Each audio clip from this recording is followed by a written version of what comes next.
Yeah, that's a good view.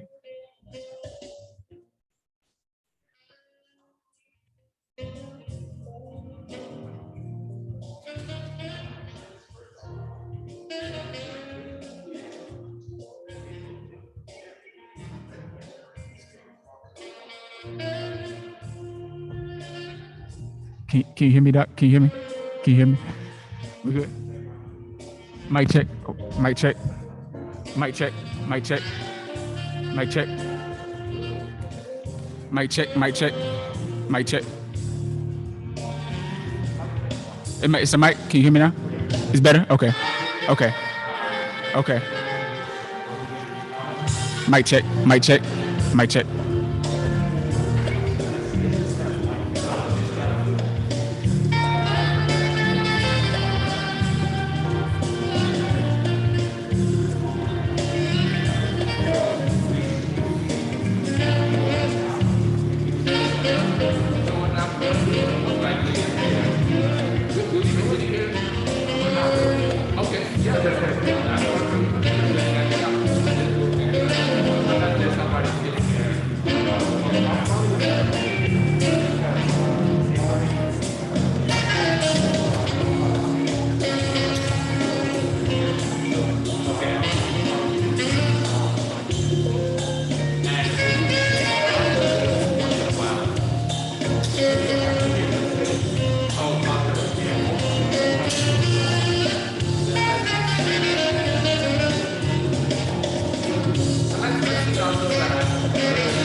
been a minute. Yeah, I don't know. Brian, that's right. Good to see you again, brother. Good to see you.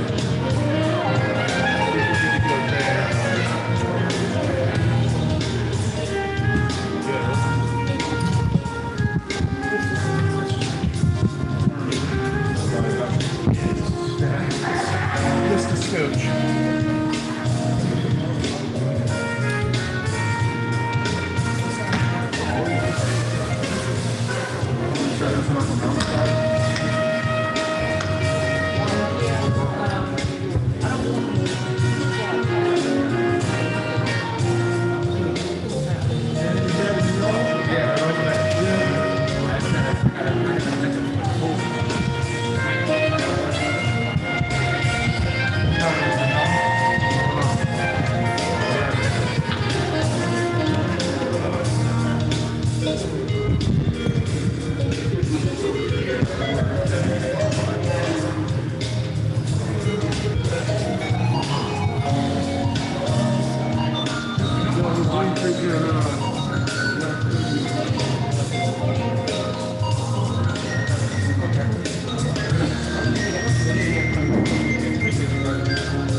So can you hear me? Can you hear me well? Can you? Is there any like feedback, and is there any like something static? What about now? Hold on.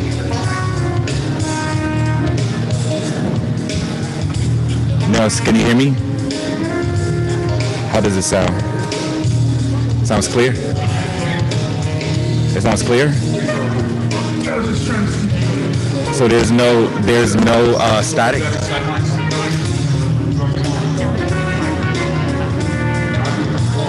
But you can hear it though. Okay.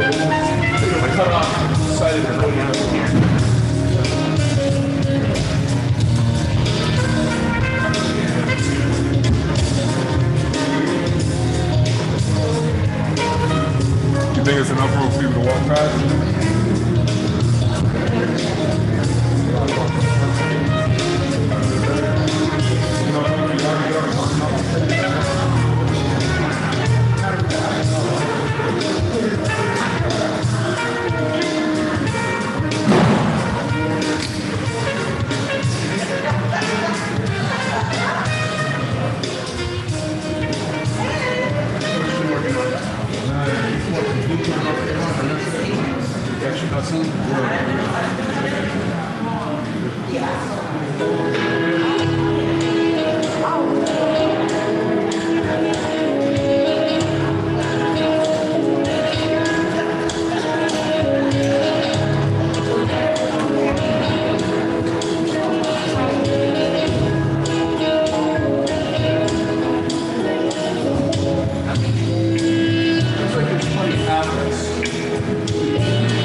Guys, on the crowd races, need this kind of I was thinking maybe after it might be nice.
Good evening.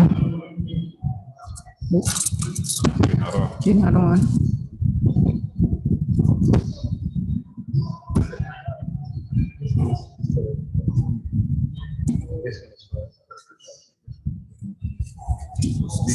So don't touch them. I mean, you lead them together. Yeah, well, yeah, leave them at this. I didn't turn this on. This is on.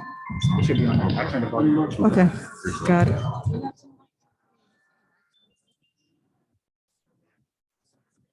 Y'all getting on?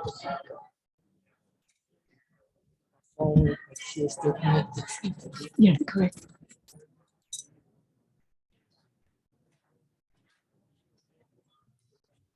Turn mine off in a minute. Well, let me turn mine off now.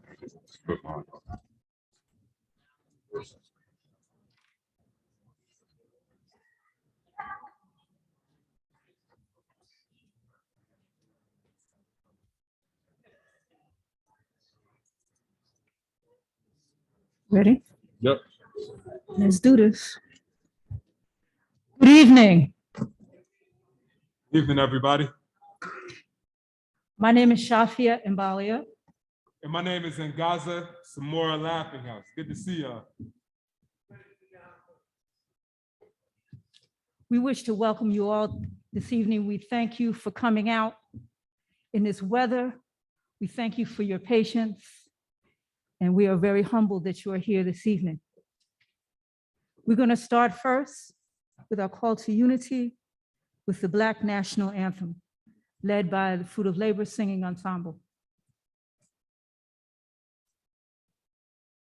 Will everyone please rise?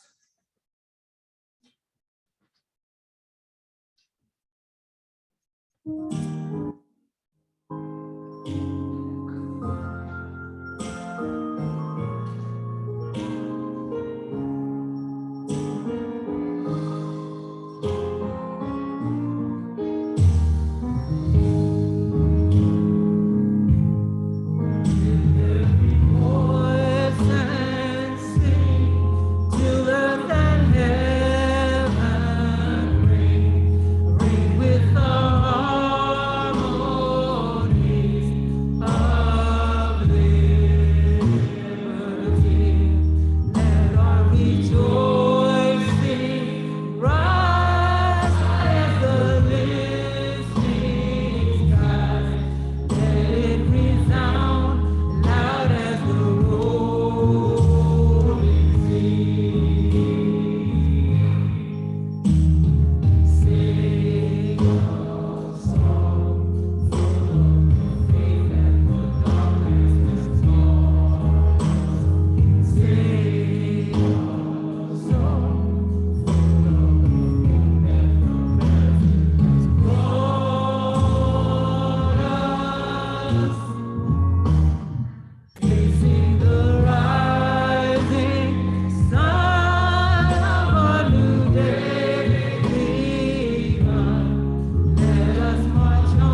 Thank you, thank you. We certainly appreciate that selection right there. It's good to hear the beautiful music and see the beautiful faces in the crowd. As we get ready to kick this thing off, man, I just want to remind folks to make sure you put your mask on if you ain't got it on right now, and if you need a mask, you have some at the front desk right there. Just because our people are precious to us, man, and out of all the threats that we have to our Black bodies right now, we don't want COVID to be another one of them. So we appreciate you guys taking that precaution for us. And as we kick it off, man, we want to start with a moment of silence for the brothers and sisters who died up in Buffalo in that white supremacist racist terrorist attack that happened. So if you could just pause your head for a minute, take a few seconds just to remember those victims, our brothers and sisters, and all our ancestors that have passed.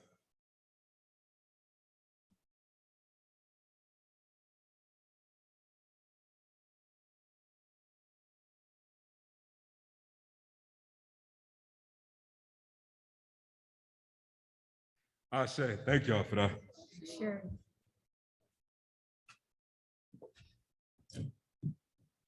"37 years ago, Black Workers for Justice called the first banquet to salute the support for labor by Dr. Martin Luther King. Many people recognize Dr. King's stands on civil rights, but his stands for human rights and labor rights are many times sanitized away. And so we think that it is appropriate, we thought then and we think now, that it's quite appropriate to bring forward Dr. King's revolutionary stances against imperialism and for the rights of workers and for labor. And it is also in that same spirit that instead of the birthday of Dr. King, that we have always held this banquet around the anniversary of Dr. King's assassination. Dr. King, as you remember, was assassinated while standing with the Memphis sanitation workers. But Dr. King's stances came much before that. And some people will remember his speech in 1961, where he talked about the labor baiters and the labor haters being the same as the race baiters and the race haters. And so we call the banquet on the anniversary of Dr. King's assassination. This year, we are proud to be able to come back together after 2 years away from the pandemic because of the pandemic, and we see all that it has done with our people. And we are appreciative of being able to come forward together for the first time in 2 years. We do want to let you know that this program is both live and virtual. And in fact, there are many folks who, because of COVID, because of the upsurge in the triangle, were not able to come out and are watching virtually. And therefore, we thank you for your patience about masks, patience about social distancing. We come together to fundraise, but we also come together to build movement. And that is always fundamentally what the banquet has been about. In the past, we've had folks such as Danny Glover, activist Jack Odell, Brother Chokwe Lumumba, Sister Vicky Garvin, Brother the real Clarence Thomas, and many more labor and human rights activists who stand with labor, stand with the Black working class. I just want to mention to you that there are others who are not able to be, but they sent their messages to be with us tonight. We want to thank Labor Notes magazine for their solidarity statement, the Organization of Black Struggle, the Southern Vision Alliance, UE National, the United Electrical Workers National Union. Who are we? We. We also want to thank the UE Eastern Region. We want to thank the Defenders for Freedom, Justice, and Equality. We want to thank the National Conference of Black Lawyers. We wish to thank the Project South. We wish to thank Muslims for Social Justice. We wish to thank the Rising Majority. We wish to thank Brother Comrade Steve Edelstein and just acknowledge the support that Edelstein and Payne has given for more than 20 years of the Workers' Rights Legal Clinic. We want to thank the Southern Workers Alliance. We want to thank the Fertile Ground Food Co-op, the Coalition Against Racism, Refund Raleigh, North Carolina Sustainable Police Accountability Network, and Muslim Women For. So we wish to thank all of them for their support, both this year and over the many years that we have been working together with all of them. We are grateful, and we intend to continue to the next 40 years in working together and building allies and working together to build movement, both in the Black liberation movement, the workers movement, the trade union movement, and give our contribution to the struggle for freedom through international solidarity as well. I'd also let you know that we're doing things a little bit differently this year. As you know, as you see that we're not having a banquet, but we do want to let you know that the brothers and sisters who make food their livelihood, their specialty, that they have special treat for you. And they have worked very hard to put together both a nutritious, a helpful a meal that will be served at the end.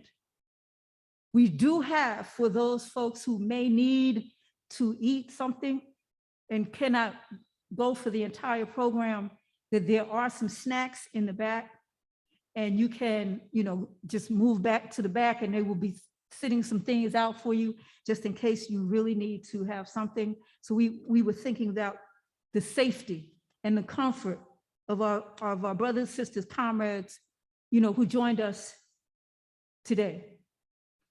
We're also going to have a Q&A session. We are humbled and grateful that Sister Samira Adri and Brother Abdul Akalima joined us this year.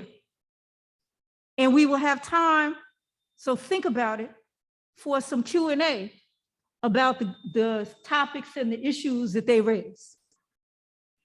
Lastly, we also want to be interactive as well in another way. And you will see at the end of the program, there will be posters that will be taped to the glass in the back. Now, when you came in, you were asked to write down your name and the area of work that you take most of your work in. And we had 5 general areas: women, labor, Black political power, environmental justice, climate change, and international solidarity. And so we're going to post up posters around with markers. This is our 40th year, and we are in transition. We are humbled and grateful that Brothers and sisters are younger comrades, newer comrades stepping forward. And so you will see things done in a new way. And so we want to get your feedback about the last 40 years. And we'd like to get your comments and suggestions about where we should go the next 40 years. We want you also, we'll have time for some social in the end, that if you see someone who works in the area that you do, if you're in labor and you see someone else who works in labor and you don't know them, introduce yourself. Introduce yourself. Because this is about movement building. This is about building relationships, long-term relationships of movement and struggle. And so without further ado, I'd like to turn it over to Sister Jonina and Amiri for them to come forward and acknowledge the 40th Anniversary Planning Committee. Thank you.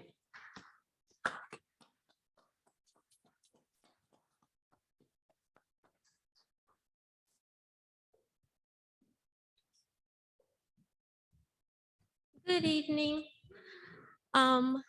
My name is Jonina Wren. I was one of the members of the planning committee for the 40th anniversary.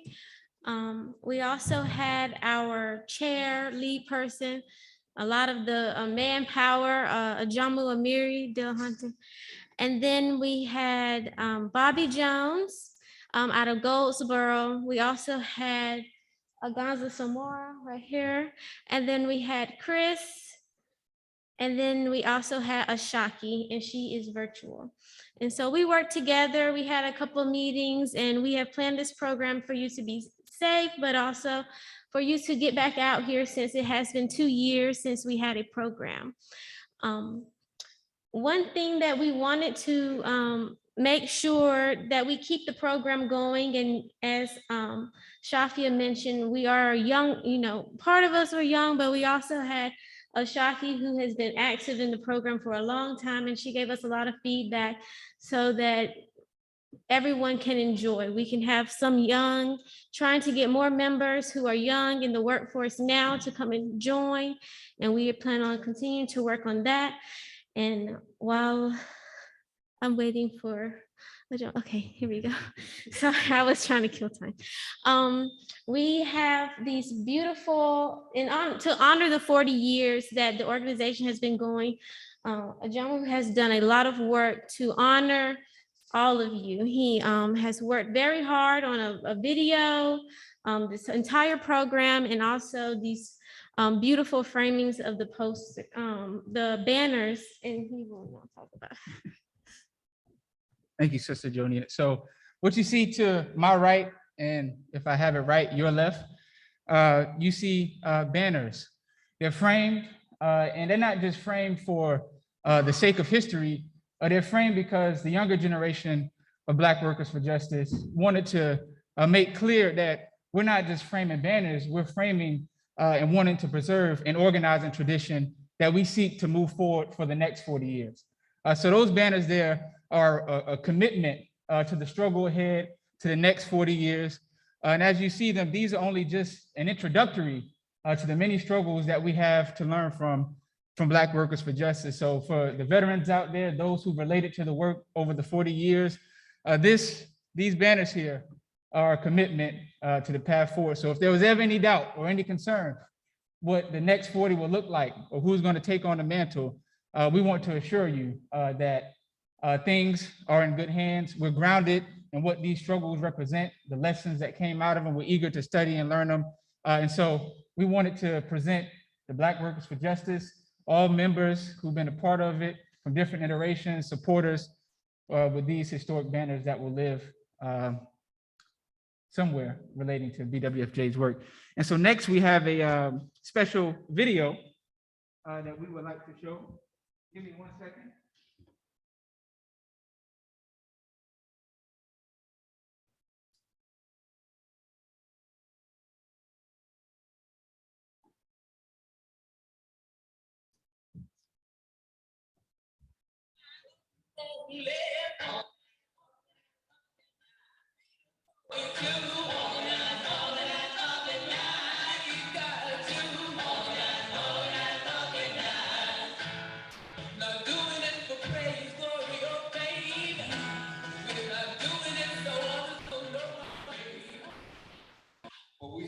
choice in the South but to do what has to be done, however ambitious it might be. Beginning with the slave rebellions, the Civil War of 1861, the civil rights movements in the 50s and the 60s, the struggle for democracy in the South has been led by Black people. Dr. King made a call for unity between labor and the struggle for democracy led by Black people. And he made the call with his blood. He died, leaving the picket line in Memphis, Tennessee, standing with workers, supporting the right of workers to belong to unions. We believe that we are carrying forward that tradition, that when we fight, Dr. King continues to live. That when we fight, the people of the South will know that a paid holiday for Dr. King is important for democracy because it becomes a symbol of a person who was at the cutting edge of a movement that was fighting for democracy and rights for all people. The Black Workers for Justice, we are part of that same movement, but we're also a part of a labor movement. We believe that the trade union movement in this country is a small section of a larger labor movement. We're part of that labor movement, even though we're not a trade union.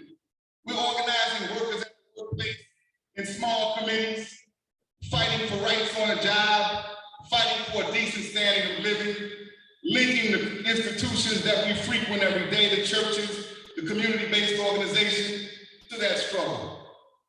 But in order for us to be able to go forward, to win democracy, power, and liberation in the South, then the balance of power for working people and the corporations in the South must change. We can't support our own candidates wearing buttons on our jobs because we have no organization to protect us from being fired by bosses who don't support the candidates that we support. We can't fight for quality education and make that fight known on our job without fear of being fired because we have no organizations to defend ourselves on the job. If this balance of power is not changed by organizing workers on the job, then we can't advance beyond the level of the democratic struggle that Dr. King and others have led us to.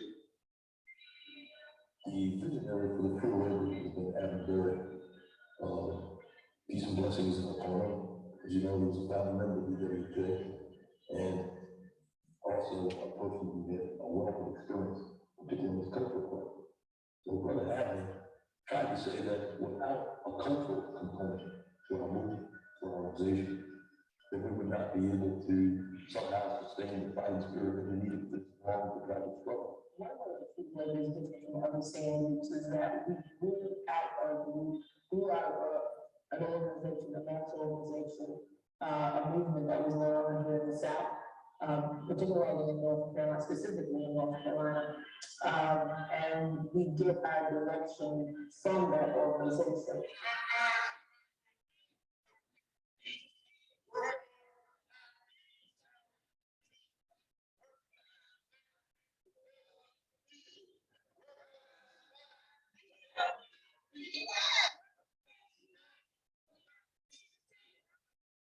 We're about to assemble for the area-wide organization for workers' rights and economic justice, the May Day March.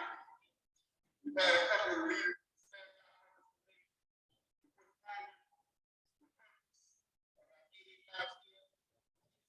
we had one of our leaders, Nelson Man. Sounds like Nelson Mandela. Another one of our leaders, Janice Holden. Molly Williams, all the workers who are leaders, against the slave clothing, all the workers who made sacrifices, and all the workers are determined to win. Slave lot workers are taking the stand just like everyone else around the world, and it's very important. And you've learned some things that it takes students years to learn in school.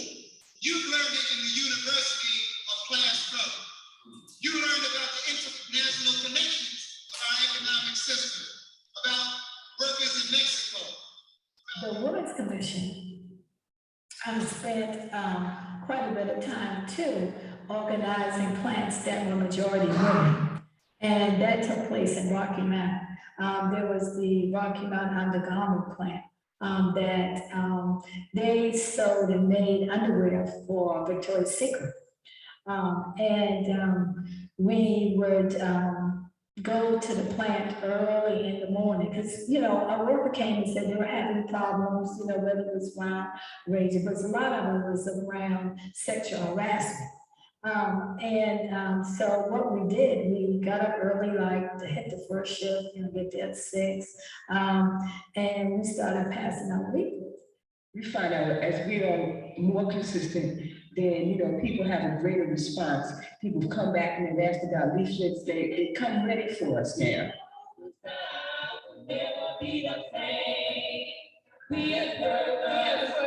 We won't panic.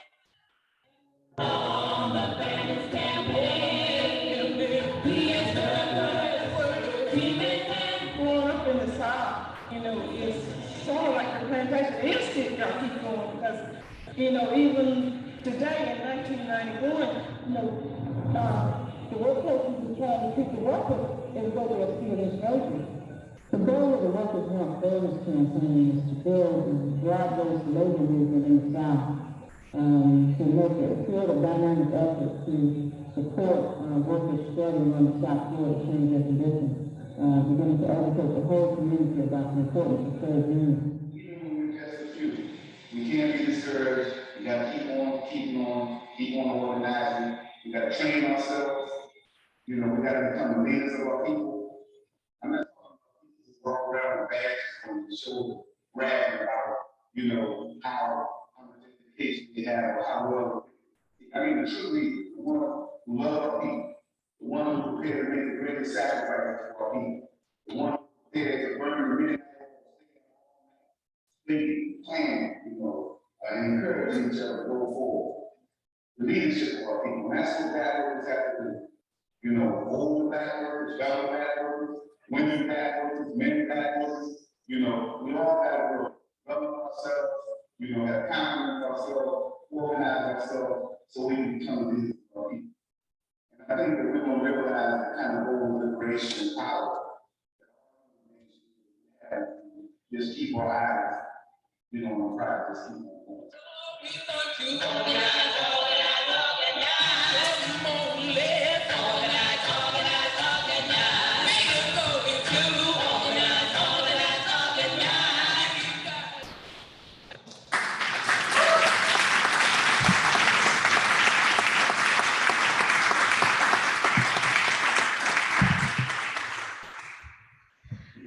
I hope you all enjoyed that. It's amazing to see all the work that has happened over the years. And 40 years is a long time. You know, the average life in the United States is about 80 years. So it's a long time. Okay, so now I will have a statement. As you saw in the video, the importance of women in this organization is quite evident. And I have a statement from the Women's Commission to read on the work that they have done over the 40 years. While Black Workers for Justice was formed in 1981, the work to build among Black workers in East and Central North Carolina continued to spread from county to county. To place the founding of the Women's Commission in context, we started in 1985. In 1985, BWFJ moved to further advance its institutionalization as a fighting organization of the Black working class. We built several important organizational frameworks for BWFJ work between 1985 and 1989.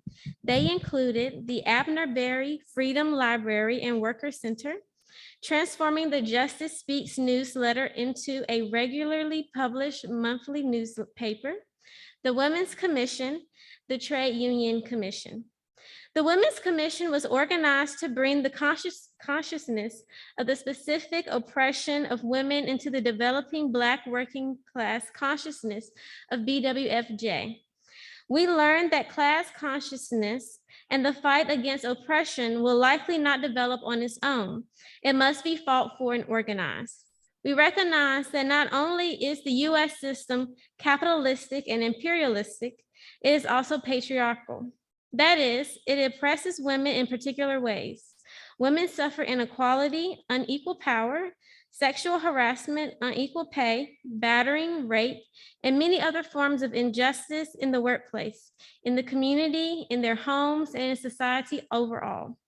We call for all women to sum up and recognize the truth and importance of their own experiences of oppression so that they may better fight back. The Women's Commission organized annual recognition of International Working Women's Day, called for the inclusion of women's leadership into the Black working class, trade unions, and working organizers, community organizations, Black liberation organizations, and the Black freedom struggle overall. Women were established as half of the BWFJ leadership's core. Our work has been ongoing for 37 years, including many ups and downs and internal struggles against women's oppression. In 1989, we began the work of organizing women workers at the Rocky Mount undergarment plant in Rocky Mount, North Carolina. In 1991, we helped to build the movement to organize the victims and workers of the Imperial Foods chicken processing plant, where 25 workers were killed because of locked doors in the plant that prevented emergency evacuation when the plant caught fire. 18 of the 25 were women. Over 200 workers lost their jobs. In 1993, we organized a national campaign to rehire Ina Mae Best, a woman worker fired for her role in organizing a union campaign at the Gold textile plant in Goldsboro, North Carolina. 1995 to 2005, we were part of BWFJ's international work with the Transnational Information Exchange. The TIE BWFJ Alliance was focused on building international rank and file leadership in the trade union movement, as well as the struggle against globalization in the international auto industry and privatization of international public sector. Our work brought forward the importance of the US South in the international struggle for trade unions and workers' rights. We were a part of organizing an international conference of the public sector women workers in Senegal, West Africa in 2002. To follow, in 2003, the Women's Commission organized the International Working Women's Conference in Atlanta that brought 100 women from around the world to meet with women workers, primarily from the Black Belt South, in the fight against patriarchy worldwide. Our work has continued over the years. In 2014 and 15, we organized a campaign to rehire Shirley Venable, a Raleigh sanitation worker who was fired in the aftermath of her struggle against domestic violence in her home that impacted her return to her job. In 2019, the Women's Commission organized a statewide march held in Greenville, North Carolina, to protest the Trump administration targeting and attacks on the newly elected progressive women of color, 4 of which were known as the Squad, to the US Congress. Our work continues. Thank you.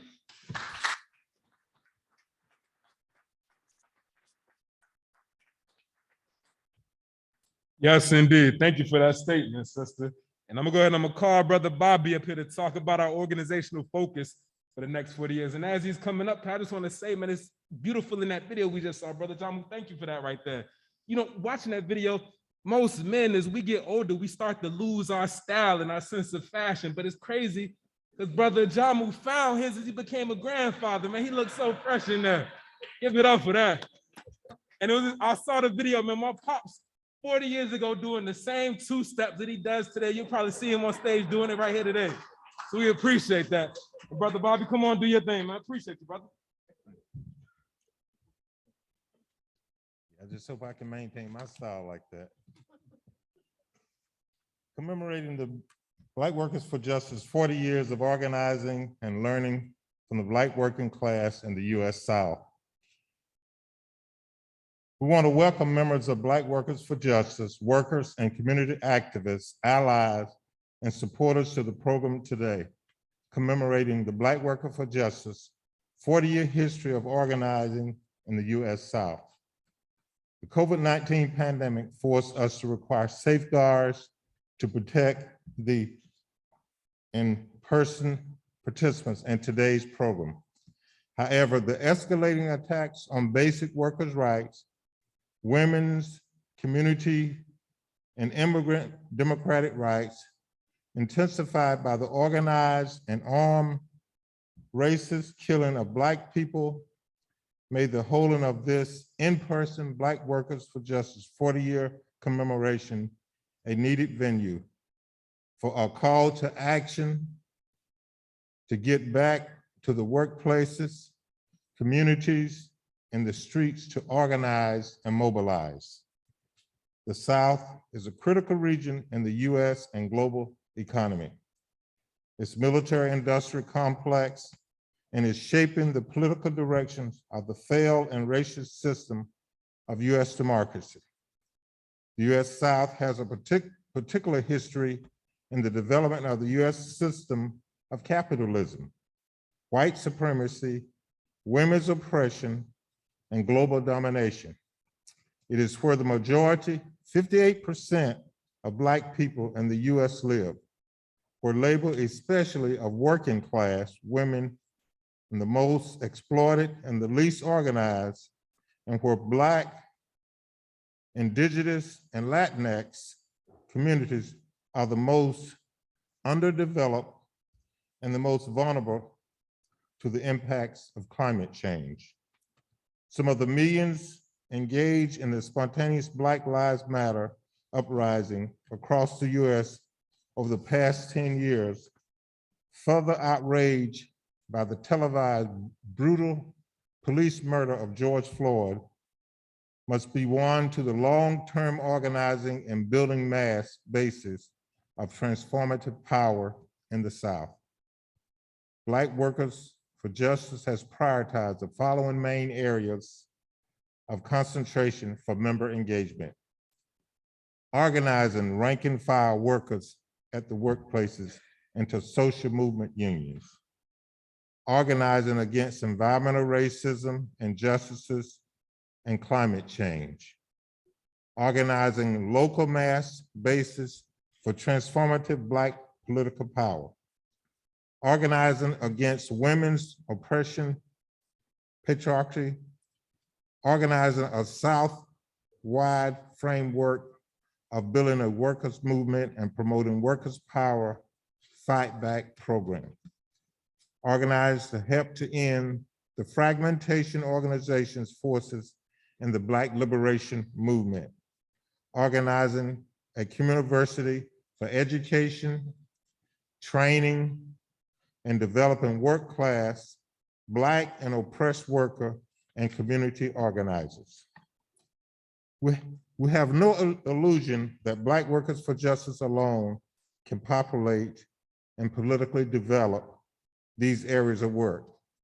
However, through these areas of concentration that develop over the years, Black Workers for Justice has and will continue to build relationships with many organizations, recruit new members, and develop allies across North Carolina, the South, nationally and internationally. Together, we will better position to deliver organized, powerful blows for radical change. Some of the Black Workers for Justice members leading work in main areas over the past 40 years are aging and changing their roles in the work. But they know very well that the struggles must continue if we are serious about organizing for liberation and a better world. Those that are interested in working and developing in the main area of Black Workers for Justice should sign up. So as I end this, I like your participation. As I recite something, I ask that you recite it after me. We have an obligation to struggle. We have an obligation to win.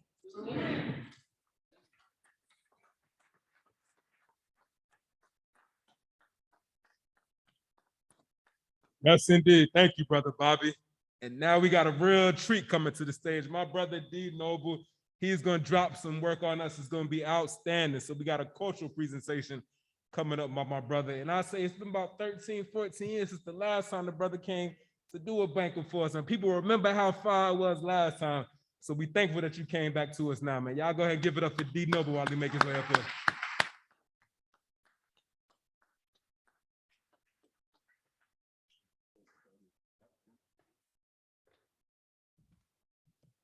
How y'all doing? I'm excited to be here. I'm gonna share some poetry that I hope will amplify the spirit, energy, and mission of Black Workers for Justice. These poems that I'm gonna do were written, considered during the pandemic, thinking about the connection between Black labor, anti-Black state violence, and a worldwide pandemic that threw the contradictions of capitalism and racial oppression in sharp relief. This first piece is entitled Teacher, Teacher. Teacher, teacher, can you help me with Common Core?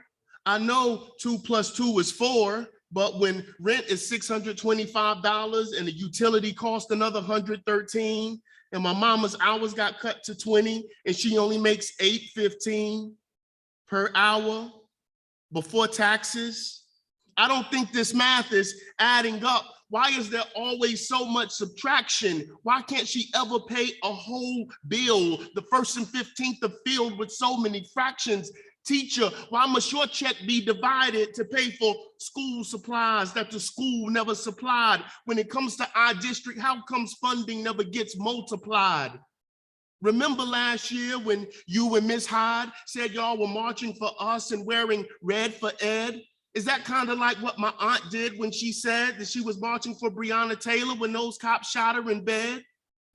Teacher, teacher, I think I'm confused and need a review of economics and civics. Is it kids in cages or single moms making poverty wages, anxiously waiting on paltry stimulus checks that are gridlocked like knees on George Floyd's neck?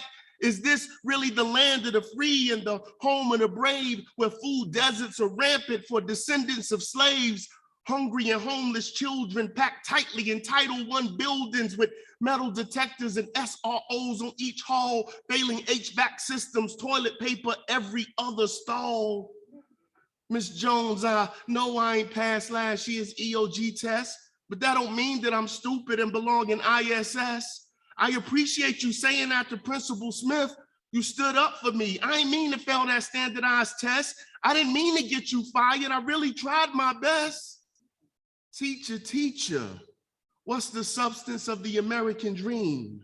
Is it universal health care? Is it finally winning the fight for 15? Will we put an end to gentrification and stop deportations? Can we get rid of college tuition and abolish prisons, terminate student loans and evictions? Will there be universal housing? Will Black Lives Matter? Will we defund the police? Can Black trans women walk safely down our streets? Can we end rape culture, overturn this rotten two-party system, overthrow capitalism?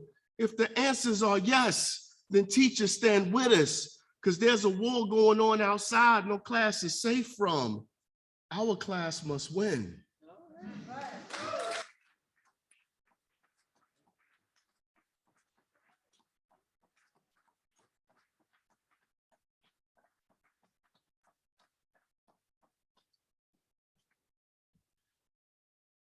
This next piece I want to share is entitled No Rest for the Weary. And I wrote this piece after Rayshard Brooks was murdered by cops in Atlanta for falling asleep in a Wendy's parking lot. Do y'all recall that? And I don't know how many of y'all may have saw the footage from that night, but it was a late night and a long drive-through line of people waiting to get their Wendy's orders. And I imagine what this must have gone through from the workers inside. This piece is entitled No Rest for the Weary. Non-weapon carrying Karens call cops.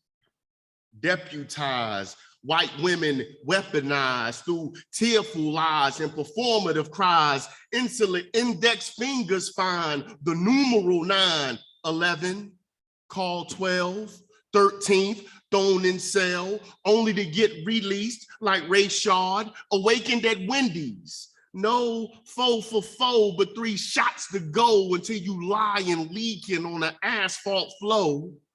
Drive through, turn, drive by. Low wage workers watch shots fly. Traumatized cook drops large fry as killer cop drops black guy. Late night patrons petrified because tonight's combo came with a side of state homicide. Imagine making $8.25 yet categorized as essential. You wonder if he dead in the parking lot but can't stop because next order up and rent due. The cashier crying, screaming, they ain't have to shoot him. Manager replies, be quiet, keep this line moving. Spicy nugget, small fry, junior bacon cheeseburger, exploited labor serving their neighbors in the wake of a state murder. A hot kitchen never felt so cold. Next night, niggas never felt so bold. Furious flames feasting on fast food furrow was a mighty sight to behold. The state now nervously works to regain control. But when a killer cop is charged, the blue wall forms, followed by a mutiny of rank and file uniforms. Who knew that a fired pig could make good apples sick? Blue flu, call the CDC. This some pandemic shit. To fund the disease, abolish this imperialist petri dish. And this last piece that I'll share with my time.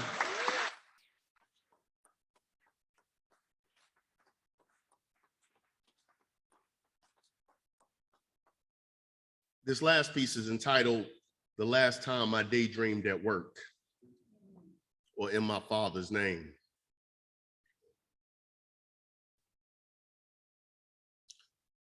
I proudly march across stage as the first one in my family to receive a college degree. I'm overwhelmed as their proud faces cheer for me, but alas, on that day, the only thing realized was my newfound access to being proletarianized. My first job commanded a salary higher than my dad ever made, but my bills were higher still. And with stress on my mind and lint in my wallet, I stand face to face with capital's logic, or shall I say its horrific contradictions. My adult life beginning the same way my father's life ended, as an exploited worker, broke in a rented home, a brick mason who simply dreamed of playing the saxophone. His hands now gnawed to the bone as years of back-breaking work overtook them. I knew his dream was gone the last time I shook them. He can barely hold a fork, let alone a saxophone. His eyes water every time a Coltrane record comes on. Who knew a love supreme could be sadomasochistic? Each note train blue stuck in his throat like stale biscuits we thank Jesus for. He fed his kids, but lost himself in the process. His eyes dulled, grew distant with each meal we managed to digest. My mom dusts his record player with delicate care. She silently fears he'll lose his mind if he can't hear giant steps skip through the air. She prayed my baby brother would be a girl so he could at least name a daughter Naima. But Timothy's birth marked another hard-haired mouth to be fed for a man who already knew the futility of being a dreamer. Fast forward to me finding myself, losing myself in this cubicle, as I recall a hardened breadwinner with ears tender to something beautiful. In a sudden rush of emotion, I am overcome with the image of his forlorn face balled tightly and grimaced when his work-ravaged fingers struggle to set needle in groove. He exhales as every time we say goodbye flies from his one good speaker. I've often wondered what he sees when he closes his eyes and feels. I now feel my own chest tighten as I likewise slave for bloodthirsty titans. Frightened my life will end like his, an abject proletariat, a working class pawn who instead of a horn has given up on dreams of writing a volume of poems. I curse every dawn and my alarm clock comes on and reminds me of my subjugated station. The daily degradation of exploitation is hardly worth these bullshit wages. My rage is fomenting with each word uttered. Could the strife of struggle captured in this lone poem be enough to wake me to tomorrow's red dawn? My father is gone, but his pain remains. We all wear it daily like the foulest of stains, but forget rotting away like him to nightly elegies performed by train. Tomorrow I rise in rebellion in my father's name. I aim to strike the death blow to liberate us of these chains. Workers of the world, unite, fight!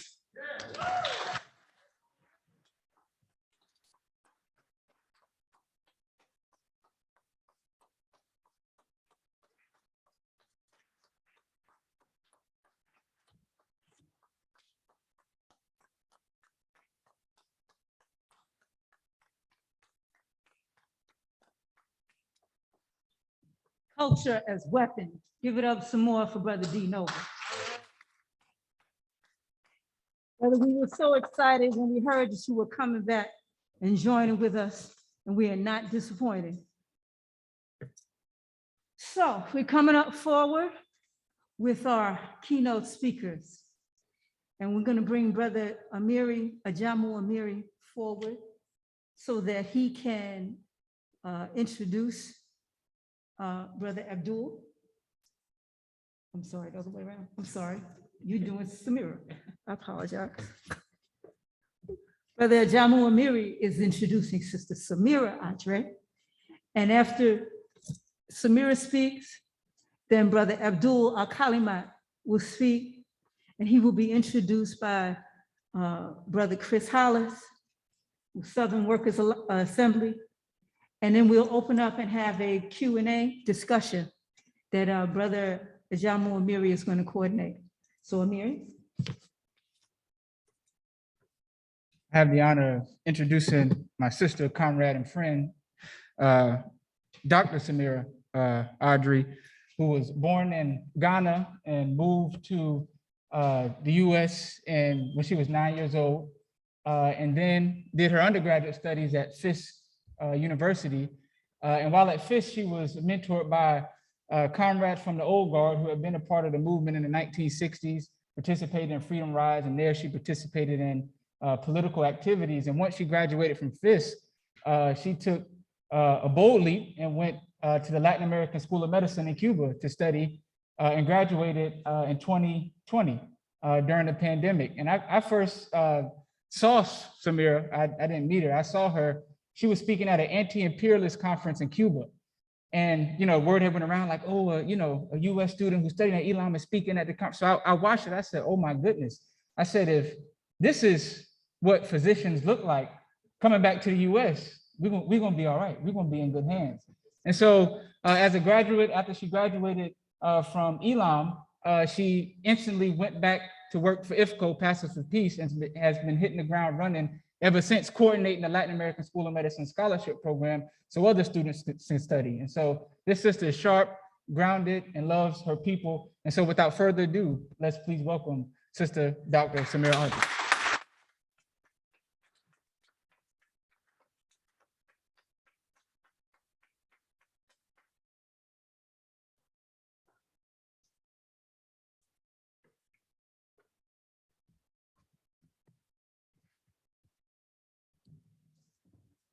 No, I'm shorter than you.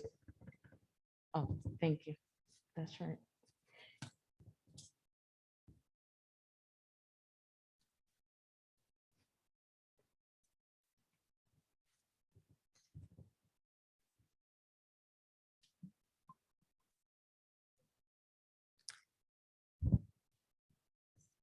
Good evening, everyone. Brothers and sisters, it's an honor to be here tonight. My first time in Raleigh, a city with so much history. And for me, especially knowing Brother Jamu and his grandfather, Amiri,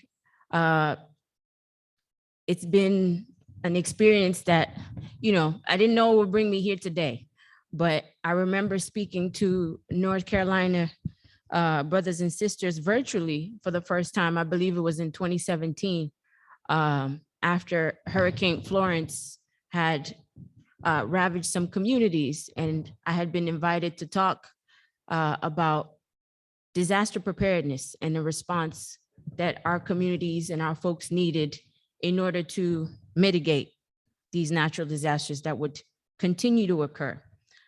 Little did I know that initial ask to participate virtually would cascade into different interactions and me meeting Brother Jamu through my work with IFCO Pastors for Peace, and then being here in a different capacity now as a physician and as an activist, working with IFCO Pastors for Peace and trying to continue in the spirit of radical resistance that many of you all have laid the path for us to continue. So I'm really grateful and I'm thankful to be here with you all tonight. So I'm gonna start off first with, in the name of Allah, the most gracious, the most merciful, may the words that are good and useful be attributed to the Almighty, and any mistakes attributed to my human error. Of all the forms of inequality and injustice in healthcare is the most shocking and inhumane. Those are the words of Reverend Dr. Martin Luther King Jr. When we all know that that statement, although it was made at a different time, is still very much relevant today. So we learned the hard way that medicine will work only when it is focused on the medicine of social justice. The sort of medicine I experienced in Cuba was the coming together of social justice and medicine in order to guarantee the health of the people. We cannot have one without the other, and for social justice to exist, we must have the solutions to the elements that contribute to or take away from good health. We call them social determinants of health. The first point as to why Cuba is well equipped to fight COVID-19 is that healthcare or health is a human right. And because it is a human right, it is treated with utmost priority in that system, especially since the triumph of the Cuban Revolution in 1959. The concept of health in Cuba has never been an absence of disease or just curing disease when a person suffers from it. It has been a concept that is embedded deeply in improving what we learn in public health as the social determinants of health, which are everything from housing, healthy environment, nutrition, good education, safe transportation, all the different elements of everyday life that contribute to building healthy individuals, families, and communities. It is the anti-capitalist and socialist political framework in Cuba that has placed the emphasis on preserving life at the core of its focus as a people. In Cuba, you will find children of a lot of working class families studying medicine. That is something that we have moved farther and farther away from realizing in this country, the United States, not because our working class children are not brilliant, but because the powers that be went out of their way to strip us of the different avenues we could use to build a strong cadre of health workers. Talk about being in the eye of the storm here in North Carolina. It does not escape me that due to the machinations of a small but powerful group called the American Medical Association, an investigation was launched in 1915 with a lead investigator who wasn't a health professional or scientist, Abraham Flexner, to identify the institutions that were producing quote unquote quack doctors and thereby justify closing them down. Shaw University right here in Raleigh suffered a great loss due to that report. And so many communities of color, poor and working class were adversely affected. Of the 150 some odd medical schools that existed in this country, due to that report, only 31 were left open. Why would such a thing happen? The true reason lies in the greed of a few capitalist-minded physicians and the health industry leaders seeking to narrow the field of competition. That was an act of war against the masses. It was done to demobilize us and put us at the mercy of professionals who did not care about our people. I remember participating in a history of medicine competition in my second year of medical school in Cuba, where I argued that medicine was a branch of study that became a critical tool for the advancement of capitalism, because it first used slaves as the largest pool of guinea pigs to experiment and observe the effects of brutal labor on the body to see how far it could be stretched before breaking down altogether. North Carolina did not miss out on having slave history. And so you can imagine the length and breadth of knowledge that was gleaned from slave bodies, not only through physicians' barbaric techniques, but especially because the slave owners also heavily depended on the expertise of slaves to heal the sick. It should not be the right of physicians in the AMA to decide whether we have free universal health care in this country. It should be the right of the people.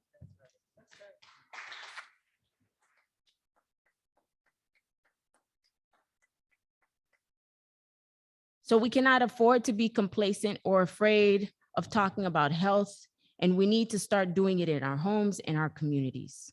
The poor and working man or woman values health because he or she knows that without good health, they cannot contribute to themselves, their families, communities, or societies at large. I am confident that you, brothers and sisters, understand that importance, especially because at some point in BWFJ's history, the organization was pivotal in establishing rural clinics that help tend to the needs of workers and their families. Another 40 years of working towards liberation for all requires a deep commitment to learning the tools and sharing that knowledge to build a better world. We have to build a collective consciousness around health and how multifaceted it is and how we all play a role in keeping our world healthy. We will not get anywhere with individualist habits. We have to break ties with individualist behavior because it is the way of the oppressor. An individual's freedoms end where the freedoms of others and the collective begins. And that is a fact that we must internalize. So we have to overcome the fear of medicine and health-related information being too difficult. We have to get over the mental block we have when it comes to these topics, because we have no choice but to embrace and learn about health and our role in maintaining it, simply because the oppressor is banking on our ignorance of it. The oppressor has used our bodies for centuries to build an arsenal of medical knowledge and then turn around to keep us away from it and also sell it to us. That cannot be. We have to break ties with a structure that has used us and does not serve us. We have to serve ourselves. And in the same vein that warrior poet Audre Lorde said, we cannot use the master's tools to dismantle the master's house. The healthcare of this system is very different from the Cuban example, and we can see that in the general approach towards mitigation of this pandemic. A fundamental difference between Cuban biotechnological sector and the US biotech industry is that in Cuba, over 2/3 of the research is geared towards preventative medicine, vaccines and medicines that will help us before we get sick or get really sick. And the remaining is dedicated to curative medicine, all of which, when developed and manufactured, are available at extremely low cost to the general public. In the US, our tax dollars go to companies that spend a lot of time researching curative medicines that we end up depending on after we have gotten really sick, and that certainly are not cheap. This is an observation not to attack the scientists and physicians who have dedicated their lives and intelligence to creating useful medicines, but because there are so many with good ideas and tremendous compassion for the human condition. But the truth is that the power of the purse strings lies in the hands of a few people who are extremely focused on one thing: profits. The US has historically had a problem with investment in preventative medicine, and one serious example was the polio vaccine. Even though Alex Sabine purposefully left the vaccine unpatented so that the world could use it to end polio, the US government did not fund its mass production and use. Guess who did? The Soviet Union. The Soviets provided the funding for mass production of polio vaccine so that countries that wanted to take up the eradication program could do so quickly. Cuba was one of those first countries in the world to eradicate polio in 1962. That was after 4 months of a massive campaign. Meanwhile, it took the US until 1979 to eradicate polio. A country like Cuba that knows that its population is aging and dwindling is not going to slaughter the elderly in a pandemic. It will not slaughter their vulnerable population in a pandemic because every single person is crucial to that society that is trying to encourage growth. What did we see in the US? Our elderly were sacrificed. Our disabled were sacrificed. And our poor and marginalized were sacrificed. And I got here to North Carolina and I see it's a whole new world. It seems like the World Health Organization declared the pandemic is over. And I missed the memo. We are out here without masks and carefree. Meanwhile, we are in the South. The heart of the burden of chronic diseases is here for this country. This is where more and more vulnerable people will be not just to COVID-19, but long COVID. Long COVID and its burden of disability are astounding. And we live in a world that already has a hard time adapting itself to and respecting the disabled population. So do we think we're really ready to deal with a bigger population of disabled people? Can we afford to only care about COVID when we live in multi-generational homes, or only when we use public transportation, or only when we live in homes where we have to share rooms? Or is it only important when we work in high-risk settings like healthcare? We must reckon with the truth. The pandemic is a giant example of class warfare. So things will get worse before they get better. We must learn from the missteps and the mistakes of the past, and it is imperative that we use the anguish of our dead ancestors and loved ones as fuel to light the fire of change. We cannot afford to buy into the idea that preventative measures like masking in public and crowded spaces is an affront to our individual sovereignty.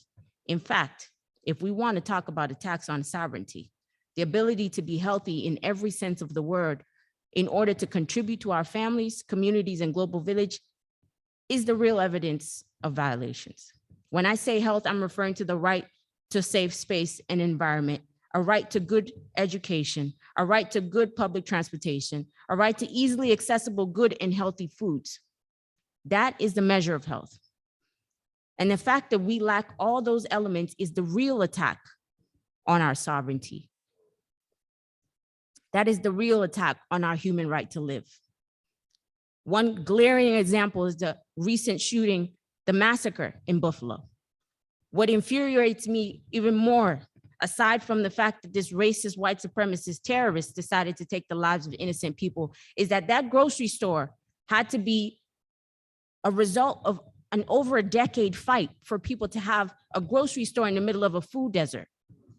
The attack on our lives is multi-layered, and we have no luxury to keep our guards down. Because here, it's not just being killed because you're Black, it's that you're not given the right to live or to thrive from the moment you were born. So in the revolutionary spirit of Comandante Che Guevara, I will end with the charge he shared to doctors who would become revolutionary doctors. In summation, what he was saying is that the community is the answer, and that medicine would have to convert itself into a science that serves to prevent diseases, that serves to orient the public about its medical obligations.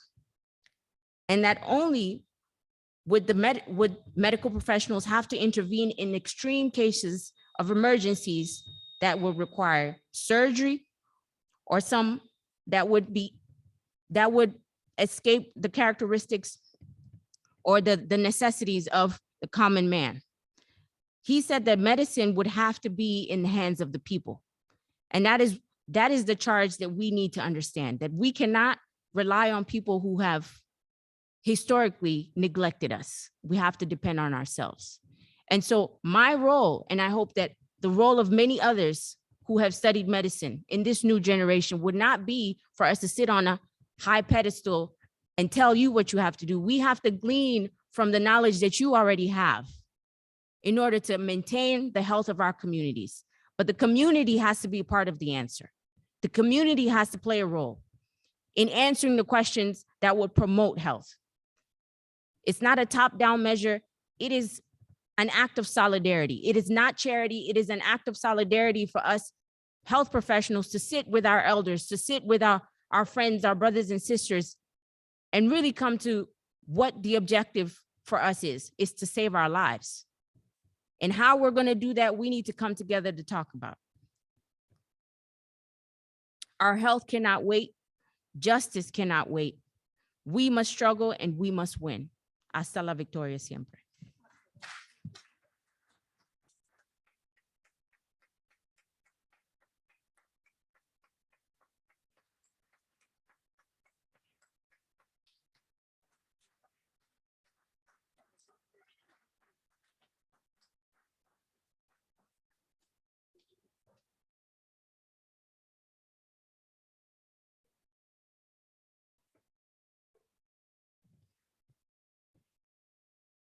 Hello, everyone. I know y'all are really excited. All right. Give me a good clap for everybody that's excited out here tonight. Awesome. This next individual, I don't even have the words to express, the knowledge and the wisdom that they've given me, myself personally, by attending a lot of the trainings, especially within the UE. This brother has blessed us with his wisdom to understand labor and the struggle of it. Just reading his bio, and I challenge everyone to just sit down and read this brother's bio. Get a pillow, because it's not short.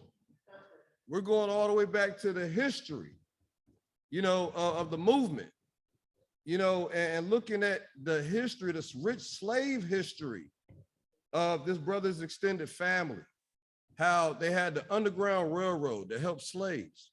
Not too many of us who are Black can really reach that far back into our own lineage and find, our people. That's a continuous struggle. So to be blessed to read this brother's bio and to understand what he has engaged in, not just that, but his knowledge base, his wisdom, having a PhD at the University of Chicago, a veteran scholar activist. And that's what a lot of us in here strive to be. And that's what we're out here doing as well for our people, for the working class movement. I won't go on and on again. I don't even have the words to express the knowledge this brother has blessed me with, as well as a lot of you guys. Those who attended the Southern Workers Assembly had the honor to really listen to this brother talk about the labor struggle, that a lot of us out here feel it to this day. Even post-pandemic, we're in a great recession, it seems like, with gas prices going up, wars are stricken the whole world, and we are all feeling it. This brother has expressed to us, it seems like this brother's a prophet from another time, because he's expressed a lot of these ideals and a lot of what we're going through today. So without further ado, I would like to introduce Brother Abdul Akelamet.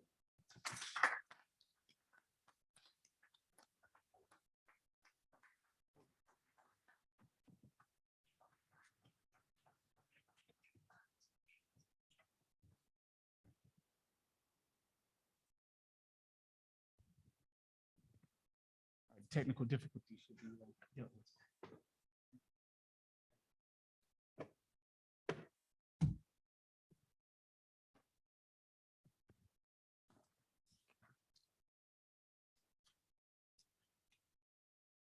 First of all, thank you for that very generous introduction. I hope I can live up to it with these very brief remarks because of the importance of this occasion. I wish to thank BWFJ for inviting me to participate in this significant historical event. This is your 40th anniversary. Just imagine the historical experience that you have fought through. You have confronted the political administration of 7 presidents of this decadent capitalist system: Reagan, Bush, Clinton, that's Bush 1, Clinton, Bush 2, Obama, Trump, and now Biden. 4 Republicans, 3 Democrats. But as we all know, our future battles present more ominous dangers. If we were celebrating a 40th wedding anniversary, it would be represented by a ruby. In history, the ruby has been used for devotion and passion. The inner fire of a ruby is thought to represent the burning flame of passion in the hearts of a couple who have been together for 40 years. This is the ruby anniversary of BWFJ, a representation of the burning flame of passion that has driven the veteran leadership to persevere, to maintain, and to represent the historical struggles of the working class. I want to express thanks on behalf of the Black Liberation Movement and the workers' movement for this history. We have been served well by your history of struggle. Now let me explain why, as I make this tribute to the examples you manifest for all of us. The fundamental character of the Black experience is that of labor, working on every kind of job, all forms of production, all forms of distribution and sales, all forms of clerical and service work, and a whole lot of other things. The reason for the slave trade that brought captured Africans to this country was to get cheap labor to build the economy. That's the role we played. Slavery represented unpaid labor. And since then, we're underpaid labor. But it also includes those of us flung aside into unemployment. The Black Workers for Justice organization fits into a history of struggle that begins with captured Africans fighting on the slave ships, fighting on the plantations from slavery through tenant sharecropping into industrialization. BWFJ has a proud history of being part of the fight back, an exemplary form of collective resistance. Now, beginning in Rocky Mount in 1982, BWFJ is distinguished by its founding struggle being the defense of 3 Black women at a Kmart store in Rocky Mount. What a beginning. We salute making the defense of Black women your beginning, making their defense a vital part of building a transformative worker movement.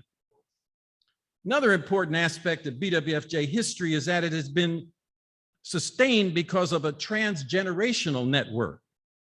It was founded with veteran elders from the 1930s and 40s, such as Abner Berry, led by activists from the 1960s who have persevered into the 21st century. And now we are welcoming a new generation of cadre rising to take the point and face the future with courage and determination. Now, this is a critical time in North Carolina. Indeed, it's a critical time in the country and the world. We face a fascist movement stepping out of the shadows into the public life of this country, into the halls of state legislatures and Congress itself in this election in 2022. This fall, I believe y'all had a primary recently, so you know exactly what I'm talking about. Even daring to prepare to take the presidency in 2024. This is only possible because of the demobilization of the working class and the mind control over many workers. We have to be mindful that we face what we can call Afro-pessimism. The view that some Black people have that we are in trouble, but can't really change, so why try? Why organize? Why vote? Well, here at this banquet, I'm calling it a banquet, we have an answer. The 40-year history of BWFJ says that class-conscious organized workers can fight and can win many battles.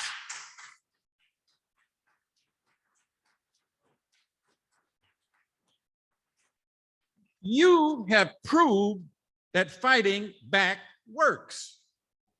We can change society.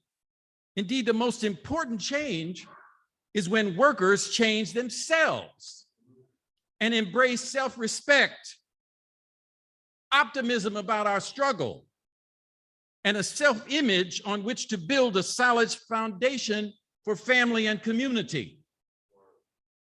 That's when we change ourselves. That's where we start.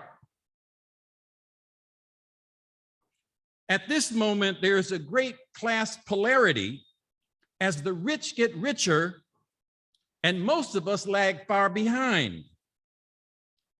Now, while we were being dragged down by the pandemic of COVID-19, the billionaires had a bounce. And now there's a street in Manhattan they call Billionaires Row. You all hear me? They're on the wilds. This is a new gilded age of decadent displays of extreme wealth.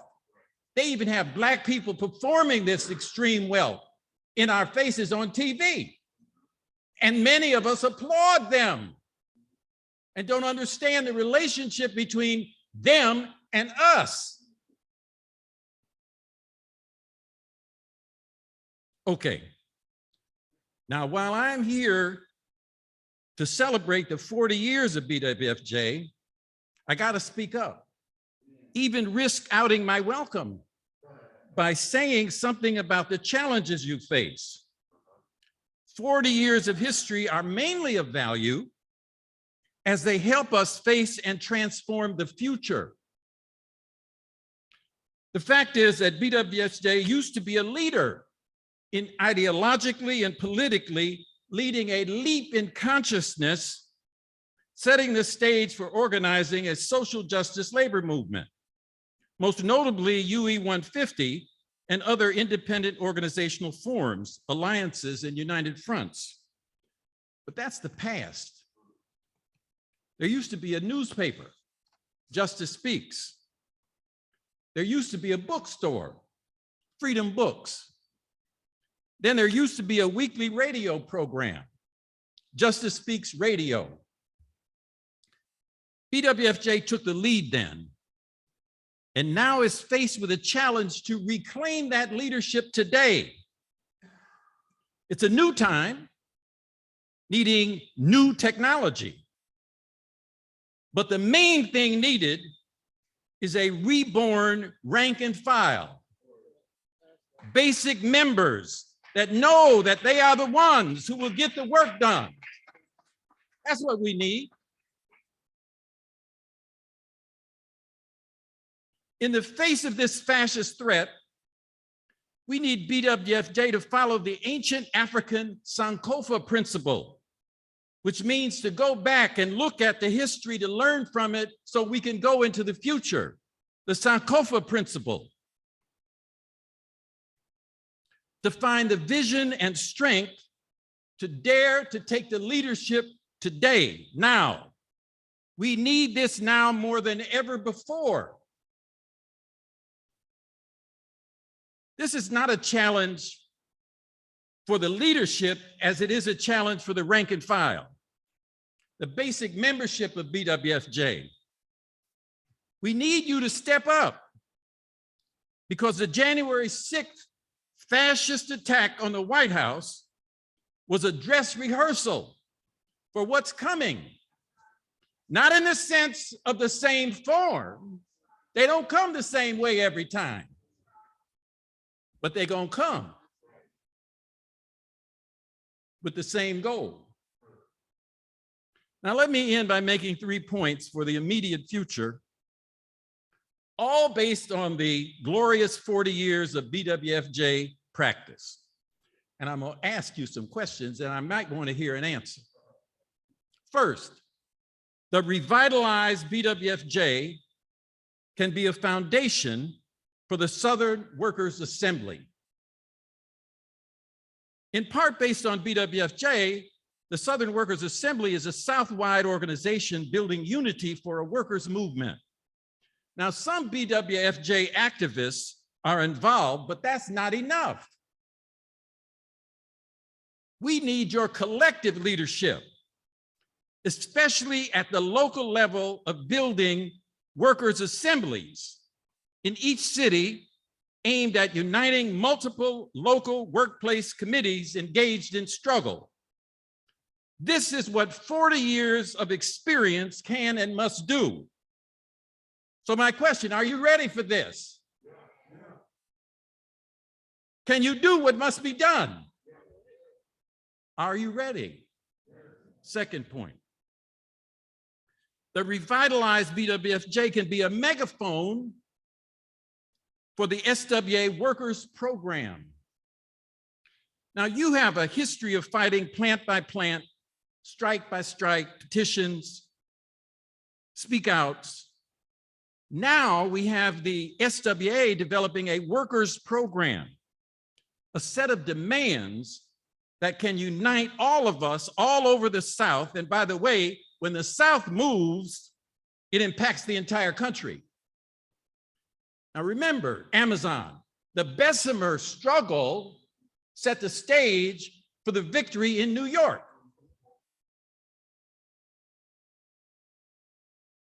My question, is BWJ ready to take and get in the process of discussing and refining the workers program? Will the rank and file of BWFJ study and work to merge this workers program into the consciousness of the working class? A set of demands that can unite all of us. If we don't do this, there is no opposition to the fascists who are on the rise. Now, you know, if there was another way to do it, maybe we would take that other way. But there is no other way other than to unite us as a class. Again, I ask, are you ready? Think about it now. Third point. The BWFJ can lead in building and uniting a South-wide workers' movement. Of course, this is where BWFJ has always been headed. This is what the BWFJ has promised, what many consider to be impossible. A social justice workers' movement that can challenge capital. If your history means anything for the future, it must be a resounding yes to this challenge. That's what we're about. Not just in one workplace, not just in one union, but running through the South like a great river, sweeping up workers here and there into a mighty force.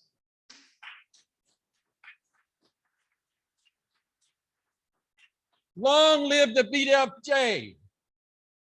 Fight for a workers' program. Build workers' power to defeat the employers who lord over us all. Now is the time.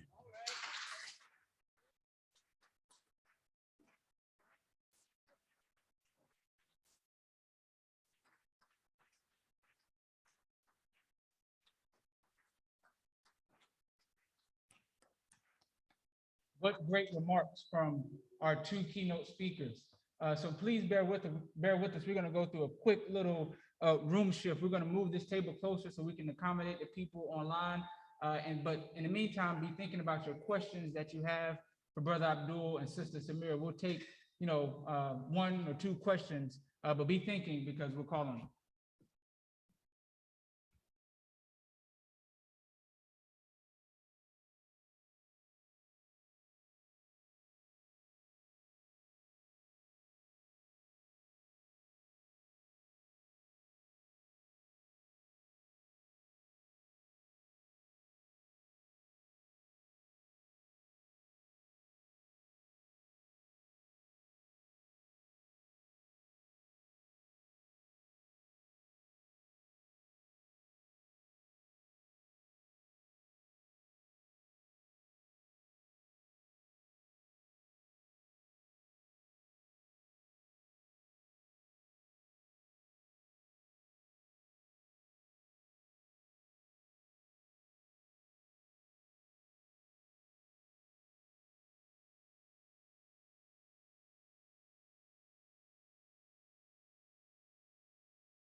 question for either of our speakers, we ask that you please stand and ask it. We'll take one for the sake of time. We have to move forward. So if you have a question, please stand. If there's no questions, I've been thinking of some questions of my own, but there has to be some out there. Don't be afraid. You get another, okay. Sit down.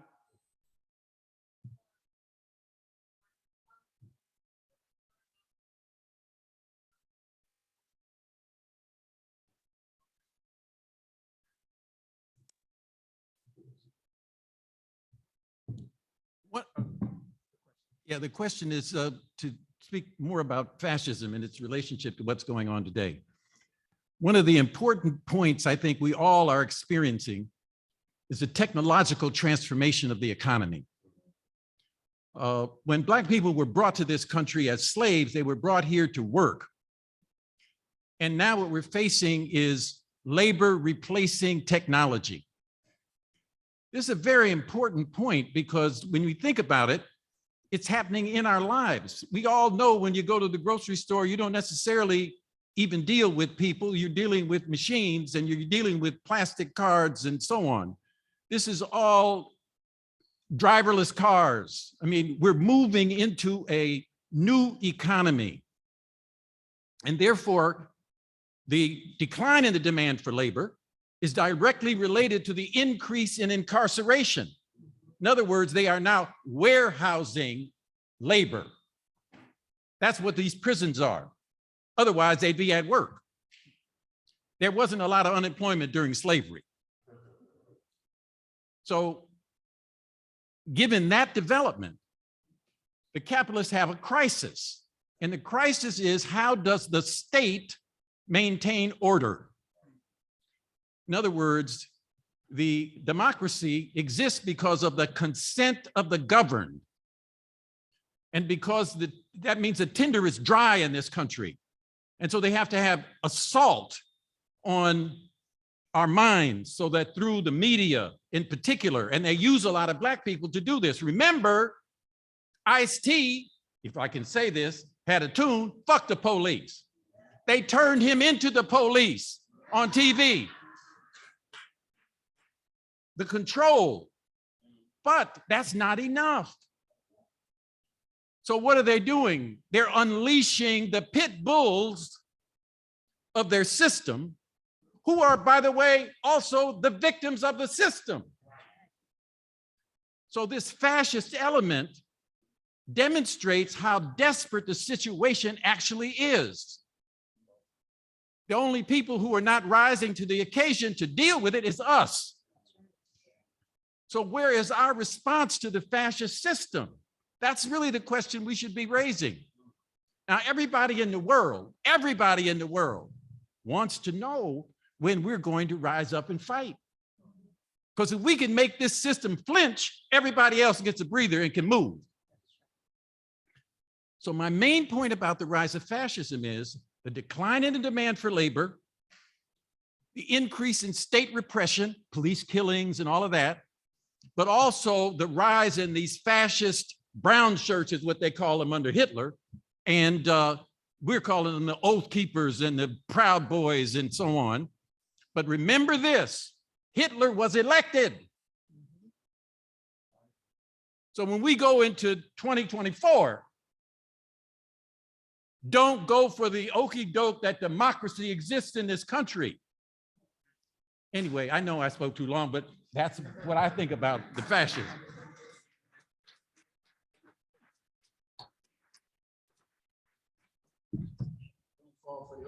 We have another question. I have one for Sister Samira, but I want to see if there's one more question. The last question out there, who has it? Okay, let's hear it, and I'll ask a question, and we'll go to your question.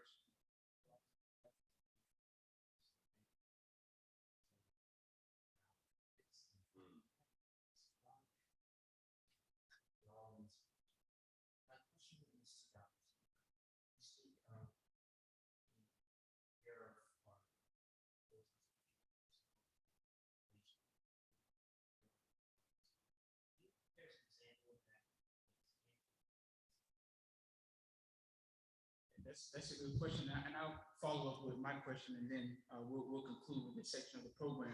So you just returned from May Day in Cuba, and of course you studied in Cuba for 6-7 years.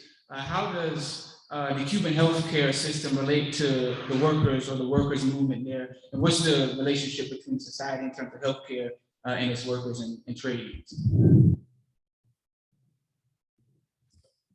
First, the question of the young brother is if there is an example of putting care for the people first in the US before profit.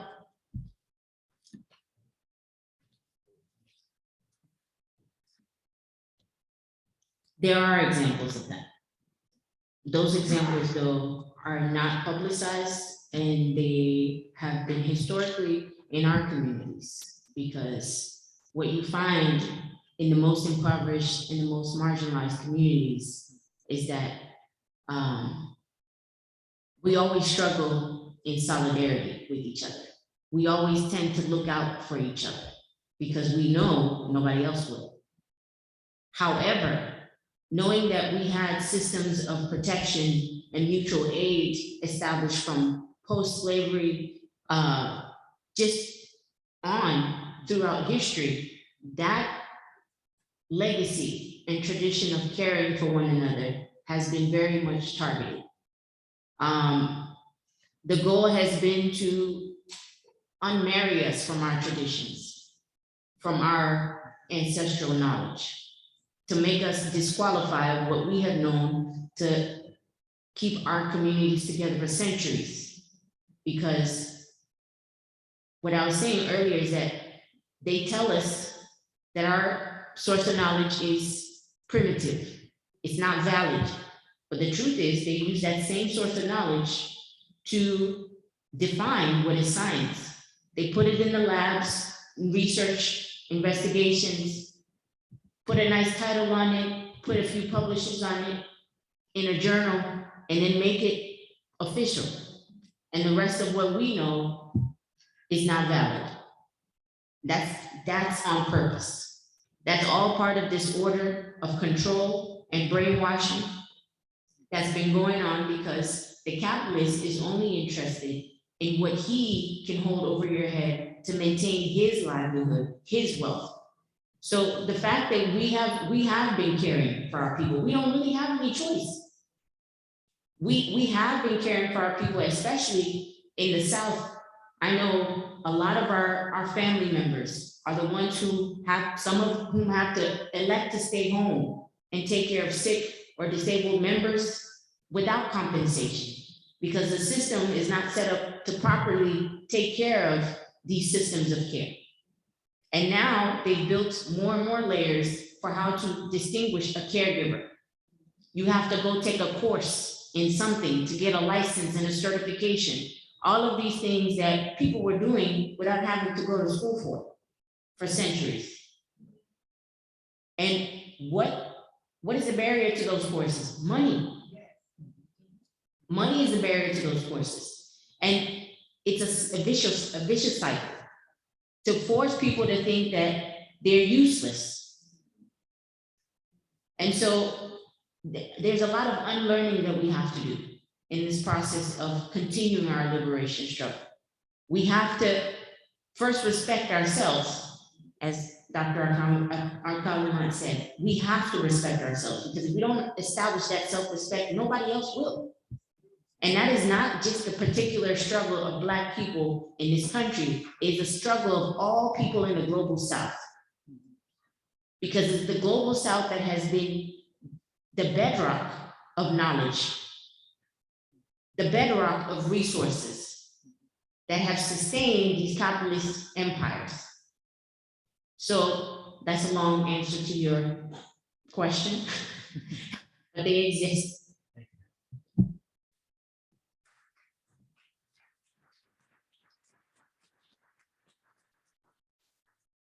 The other question from Brother Jamu is about my experience in May Day and the system in Cuba and how it places the worker at the center, right? Mm-hmm. Okay. So I I had the honor and privilege of studying in Cuba for 7 years, and I participated in most of the May Day marches. I think I only missed one while I was there. It's a humbling experience, and this last one that I just attended a couple of weeks ago continues to humble me, because there in Havana, over 700,000 people were gathered to uplift the rights of workers of every sector, whether it was hospitality and tourism industry, healthcare, you name it. Everyone was lined up, ready to march in May Day. And it comes at the cost of knowing that the right for workers to have an 8-hour day, to have adequate conditions in the workplace, that struggle really took place here in the United States and is honored throughout the world on May Day. We don't honor that here, not on a global scale like how we have Thanksgiving Day Parade with Macy's and all these ridiculous things that don't uplift the human condition. But in the rest of the world and in Cuba, we're putting the worker as not only an essential person to the society, because his or her work is contributing to keeping the country going. Here we know that we're the ones who keep the country going, but we're not honored in any way. They call us essential workers, but our essence is violated every single day. Our essence is diminished every day. And especially now with this change of dependence on not human labor, but artificial intelligence, machines to take the place of human beings. It's an example that is not lost on us. But in Cuba, you see that everyone counts, and even those who are not working in the workplace. For example, in the case of women, the rights of women in Cuba are a huge example for me. I'm a child of the working class. My parents worked about 4 jobs to keep us together. And it was a far-fetched dream for us to say, I was going to pursue medicine in this system. With what money? But in Cuba, you have the child of a hotel house cleaner, a housekeeper who's studying medicine. You have a child of a farmer studying medicine. It does not matter what your background is class-wise. It's not a career that is only for the rich or the children of the rich or the grandchildren of the rich. And that's the difference, because once we have physicians from all walks of life, we bring in our different experiences, our different backgrounds to contribute to a very rich understanding of the human condition and how we should work to preserve life. Somebody who's wealthy and who comes from wealth cannot relate to certain things that somebody who hasn't come from wealth has had to go through. And that's part of the gift that we have by studying in a system that values every human being. That I went to school at a medical school where all the workers, all our professors respected each other, no matter the level that people were working at, no matter the level of education, and that the right to health was everyone's, that you could come into a clinic, into a medical office and be attended to with a level of respect accorded to you because you're a human being, not because of what job you have.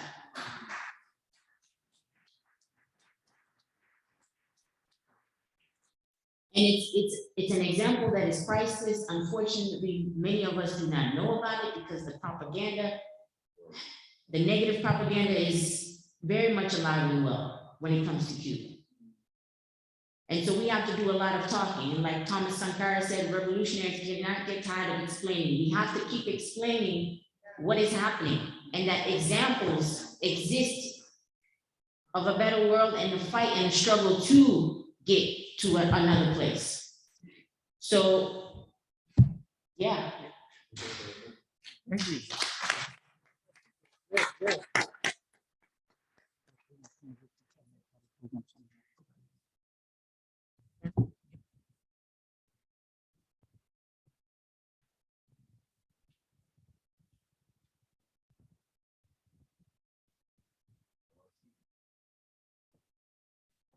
See, I'll give it up one more time for our speakers. Thank you for those remarks. Well, as we keep the program moving, we got a musical selection coming up, then we'll get into our awards, followed by a closing after that. So for our musical selection, we got the Fruit of Labor singing ensemble coming up to do their thing. Come on, y'all. Okay, y'all been sitting down all night. Let's stand up, you know. And those of you who are at the Southern Workers Assembly, you know this song, Just Speak. There's certain parts of that you do. And it's a little, so you know what's good with the move. And I spread out the phone a little bit. And also, if you can say, with justice. With justice. Okay, y'all have to do it louder than that. That's justice. All right? Hey.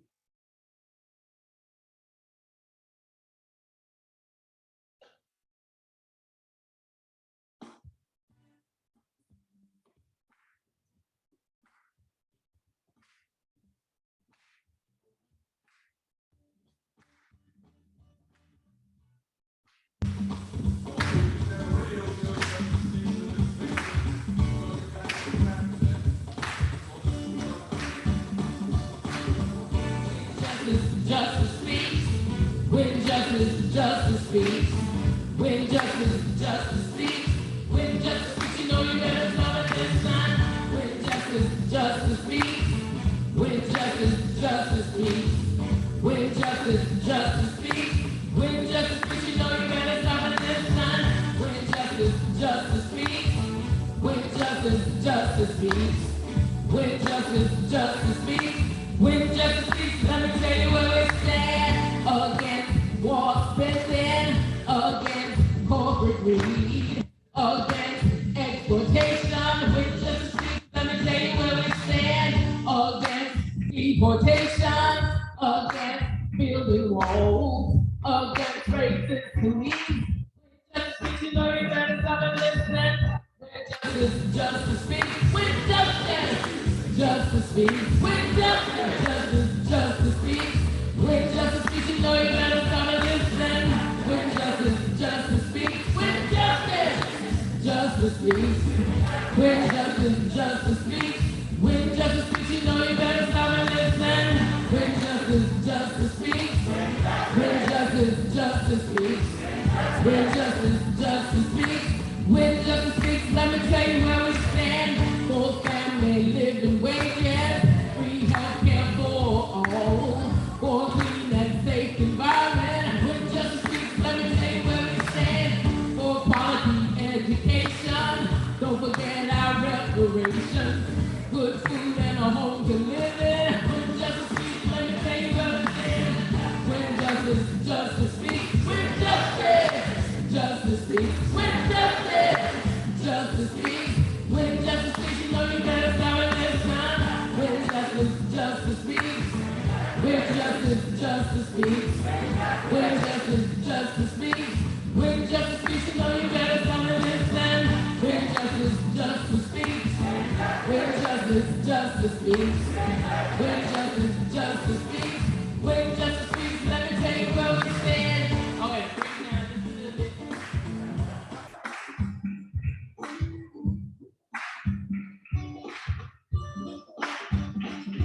No justice, no peace. No justice, no peace. No justice, no peace. No justice, no peace. Show me what democracy looks like. This is what democracy looks like. I said, show me what democracy looks like. This is what democracy looks like. You better show me what democracy looks like. This is what democracy looks like. I said, show me what democracy looks like. This is what democracy looks like. The people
No.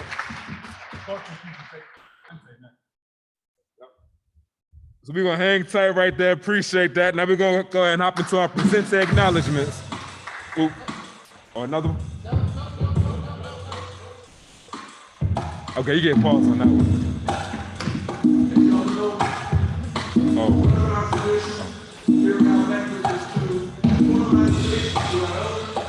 No, the pause. African American, Africans of almost important life to our ancestors. And we like to acknowledge this tradition that we have. What we call present day. And whenever I read off some of these names, you're supposed to say present day. It's fighting spirit with us here today. And we'd like to first acknowledge one of our revolutionary visionary brother, Baba Supu, also known as Abdul Third, who's one of the pillars in the founding of Black Workers for Justice, and teaching many valuable lessons from his long history as a revolutionary Black worker. And we'd like to say, we also lost another one of our legendary freedom fighters in Black Workers for Justice, Jim Brown. Presente. And we like this to show us through peace. Jim left us these words so we can fight on. So.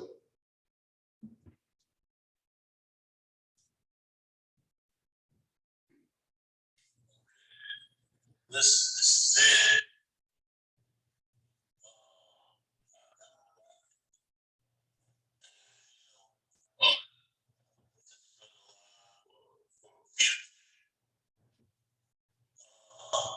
Where everybody,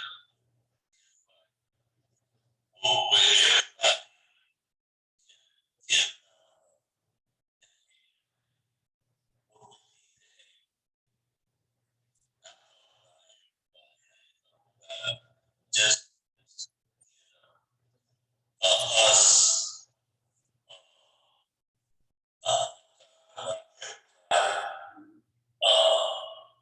some of our people, some folks have already got, I guess, what they need, physically, but, there's a lot of our people that have not, got what is necessary, but we don't need to fight. Because these people are hard pressed and they're in power right now.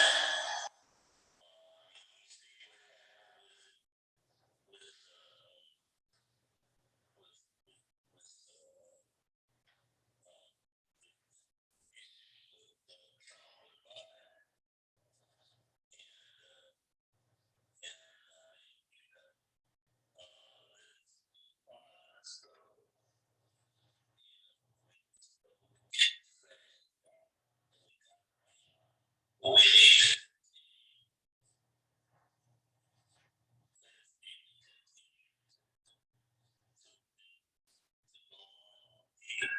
need to push things. Social society.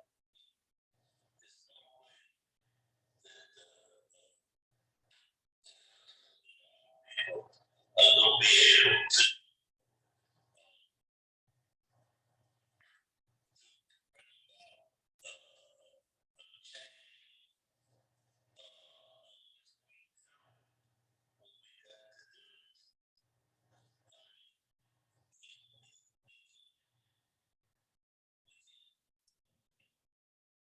Jim Grant.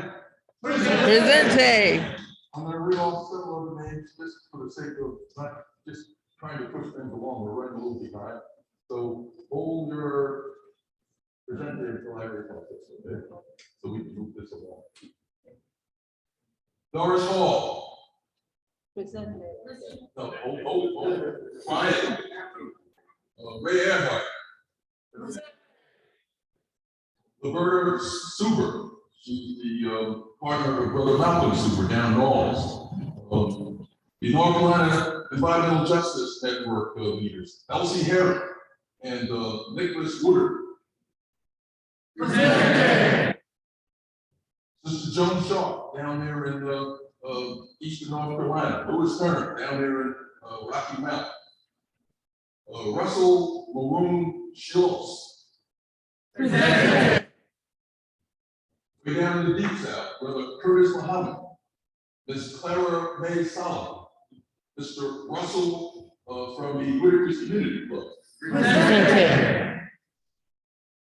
Recently, we lost Sister Miriam, and also Brother Musa Sahada, who's a member of the Muslims for Social Justice. And we say, all right. I want to thank you. Just trying to move this along. Excuse me. You had. Okay. All right. So we're at the point of the program where each year we give a self-determination award, the Abner Berry Black Workers for Justice Self-Determination Award.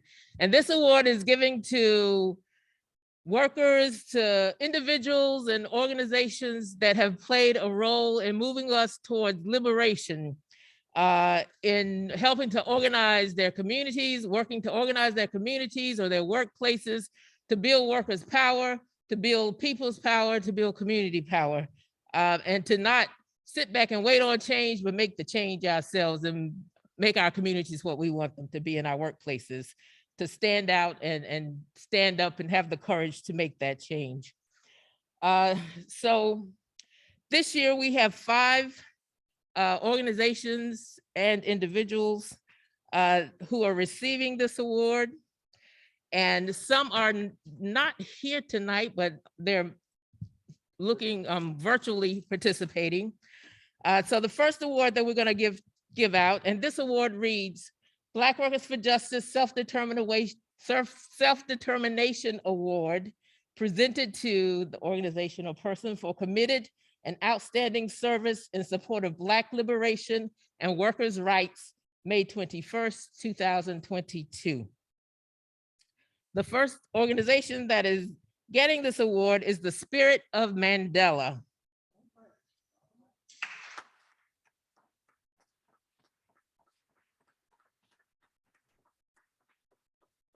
The Spirit of Mandela is a coalition campaigning to bring international attention to the US violations of human rights and civil rights of Black, Brown, and Indigenous peoples, spotlighting the inhumane and violating treatment of political prisoners.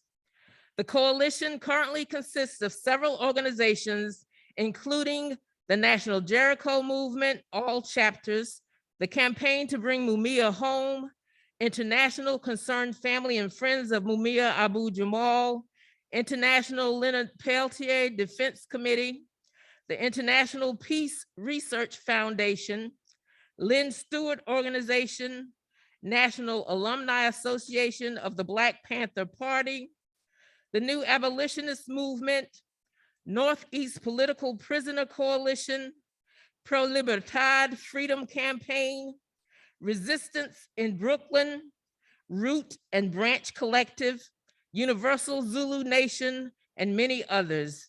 And it is an honor for us to present them with this award tonight. The second award is going to a campaign that grew here in North Carolina and kind of went throughout the South, but this is the Safe Jobs, Saves Lives campaign participants. It's not just one organization, but many organizations that came together to work on this campaign. This campaign was proposed by Black Workers for Justice at the start of the COVID-19 pandemic in January of 2020 to the Valley Protein Meat Rendering Company, UE Local 150, and later the Raleigh Area Workers Assembly in that order took up this campaign. Its success in educating, agitating, engaging, and organizing workplaces and workers, including the Triangle Area Amazon workers, was shared with the broader Southern Workers Assembly leadership that adopted and made this principal organizing campaign, leafleting various Southern workplaces in various localities in at least 8 states. So we'd like to ask those who were participants in the Safe Job Saves Lives campaign to please come forward and accept this award.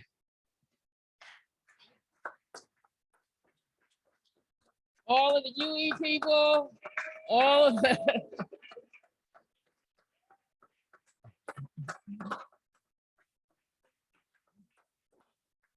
UE Valley Protein City workers.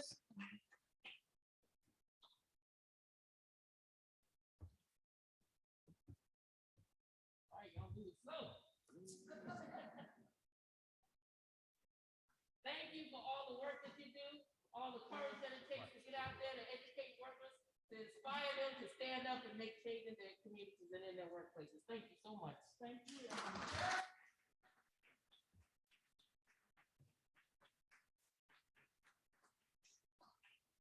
The third award is going to the New Bern People's Assembly.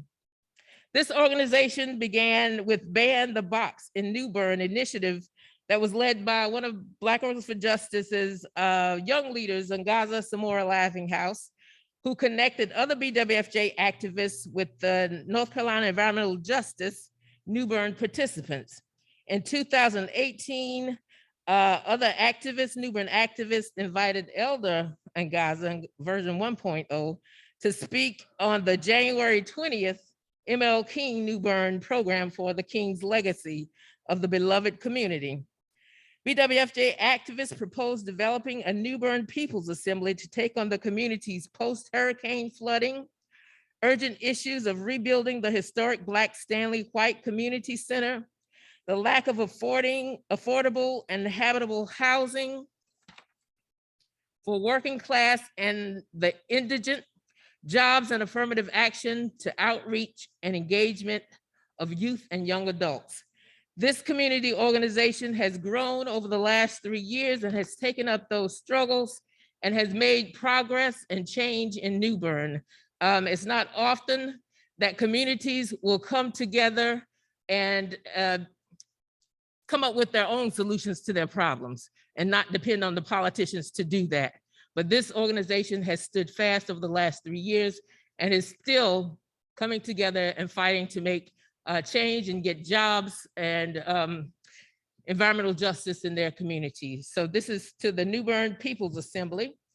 We know that they are not present here physically today, but they are participating virtually. So shout out to you all. Thank you for your struggle. And thank you for continuing to fight. The fourth award is gonna go to something that's close to me. The Fruit of Labor World Cultural Center volunteers. The self-sustained volunteer-ran Reliant Community Cultural Arts Progressive Gathering and Workplace Political Center was founded on Juneteenth, 1999. And over the past 5 or 6 years, we've received 4.8 out of 5 stars rating on many of the social justice sites or the sites on the internet, but we've had many social justice cultural events, educational forums, Black heritage events, book clubs, indoor, outdoor world cultural cinema films, bookstore, study groups, informational outlet center, poetry, consistently for 12 years of community center newsletter, and visual arts, and also created and catered food and our famous outdoor fish fries that consistently sell out. So during the COVID pandemic, the center did a workers' rights and Safe Job Saves Lives training and outdoor COVID safe inspirational cultural arts, film, food events to keep us fellowshipping and united with hope and inspiration. And also this year, the Cultural Center is a finalist in the Independent Weekly Best in the Triangle Award. The all volunteer staff are participants in our working class communities, and we've been acknowledged and acknowledged again through the center's 23 years of service and work. So we ask those volunteers who are here, some are here, some are watching us virtually, but to please come, and these are the volunteers. Abasi is representing the volunteers. These are the volunteers who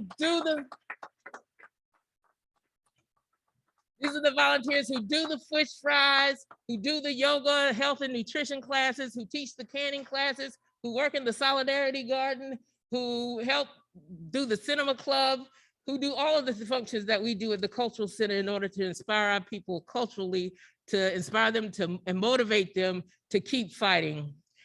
So thank you for helping us with all the work that we do. And we certainly appreciate you, brother. Oh, this is the brother Abasi Brown. He is a magnificent caterer, can fry some fish, but he also is in charge of one of our Solidarity Garden volunteers and is teaching a mycology, a growing mushroom class expert at the center. So thank you.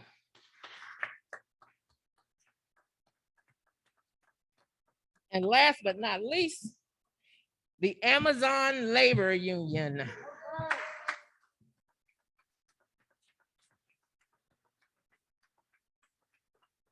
So while Jeff Bezos was spending $5 million going into space, Chris Smalls and other Amazon worker activists were organizing their union, the Amazon Labor Union.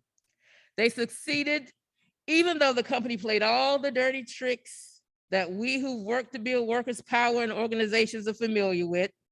Amazon management tried to scare workers. They fired them. They tried to pit them against each other. They tried to disparage activists, attacking their character and painting unions as bad and not needed. The Amazon Labor Union spent a lot of time educating workers about their rights and why building workers' power with their union was necessary and had to be done. They did not allow politics or political parties to divide them. They stayed committed to the union representing the building. They stayed committed to the union representing the building power of all workers, to put workers in the driver's seat of their union and to put workers in a seat at the negotiating table. This is the kind of union that we certainly in Black Workers for Justice envision, that we certainly promote, that workers are control of their unions and are actively engaged in negotiating and making change for themselves.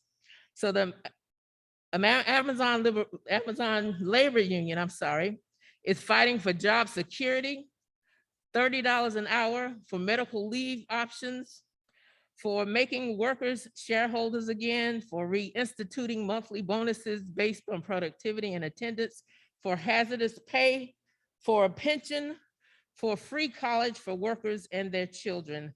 They have a long road ahead of them of fights, but they are certainly taking the first step and organized to build their union and to certainly make change in their workplaces.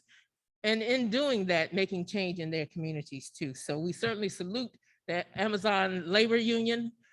We certainly give them our encourage and our support to continue to fight and to continue to build their organization.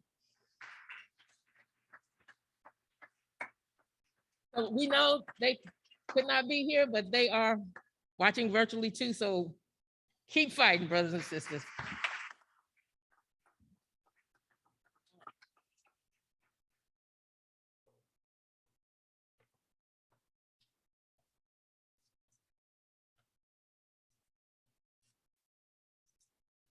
Okay, we know we're at the end.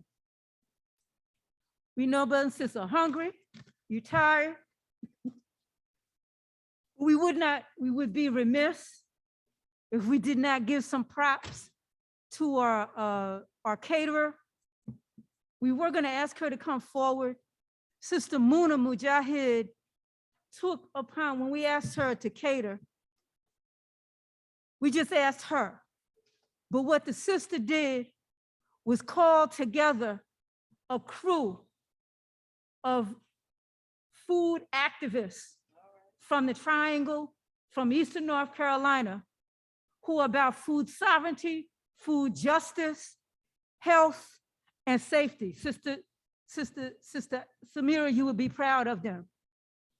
We're not going to ask Sister Muna to name everyone. There was a plan that I think that she has included everyone's cards, but she has provided a serious meal that even though we are not doing sit down, and even though we are asking to hold, we give out the food after the social hour. And again, we remind you, if you really need to eat, we have some food in the back for you. But we wanted to give some props and some respect, some much respect for the work that Sister Muna Mujahid has done for us. And I think that once you taste the food that has been collectively done by about 5 or 6, is that true, Muna? Anything that you want to add? 1 minute?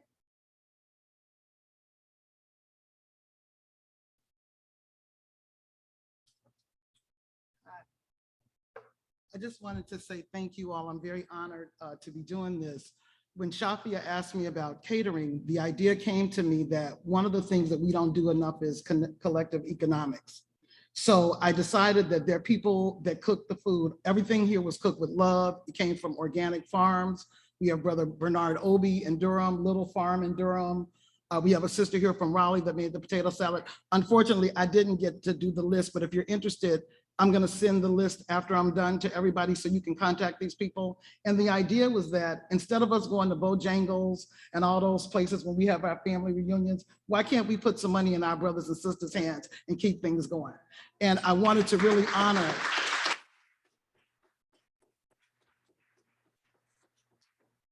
and it made me feel very happy to do this because you all are the frontline workers that nobody ever knows about.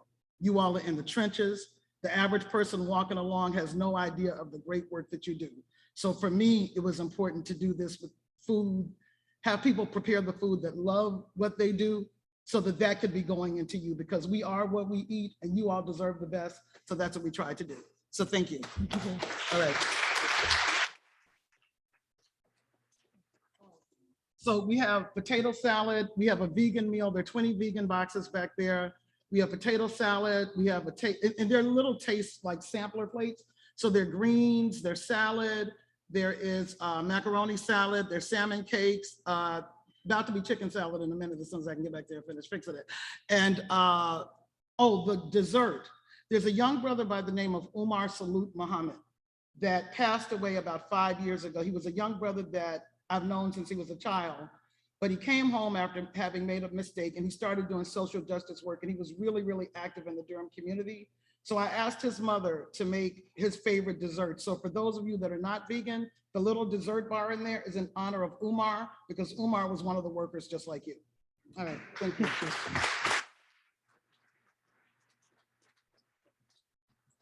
So this evening, we want to thank the Commons Building, the staff here. We want to thank Raleigh Councilman David Cox, Wake County Commissioner James West, the 40th Anniversary Planning Committee, Brother Abdul and Sister Samira, Kaylee Deal, of course, Sister Muna, who just spoke, the BWFJ Executive Committee, Brother Malcolm Goff, and everyone who came out in person. Because it took a chance to come out. You know, at the last minute, we got the word about the surge and we said we have to be responsible and we have to let folks know what is going on. And so folks made the choice. We've tried to social distance, be responsible, but we love you because we are the ones who are stepping forward, all of us collectively. And so we made that choice to go ahead and go forward with this program this evening, as well as virtually. We also will put up, do it for the social hour, and they're not up, they need to go, posters that will have, if you look again, they will be posters that will have markers next to them, and it has labor, environmental justice and climate change, women, Black political power. Did I say labor? I just said environmental justice. It's late, y'all. I said women. Let me do that again. Women, environmental justice and climate change, labor, Black political power. That's 4. Okay, I'll stop. We want your comments. We want your suggestions. We want your assessment. We ask everybody to please keep your mask on. The food will be out in a few. And this is a time about socializing and hanging out with each other. Get to know someone who works in the same area that you do. Introduce yourself. And then we want before we go there, ask Brother D. Noble to close us out. Oh, okay. Brother Malcolm. Okay. I'm going to ask Brother Malcolm to explain himself. What we've got going on. We do have a special treat of virtual reality. Brother Malcolm Goff is a worker, activist, artist, activist, teacher, and all of that. Artist. And so we are incorporating some new 21st century technology into our social hour. Go ahead, Malcolm. Yes. You know, as we were talking about where we're going for the next 40 years, I was like, ooh, I'm glad I showed up with the virtual reality headsets, because it's not that different. If you've never tried one before, it's really hard to explain it to you in a way that's going to make sense.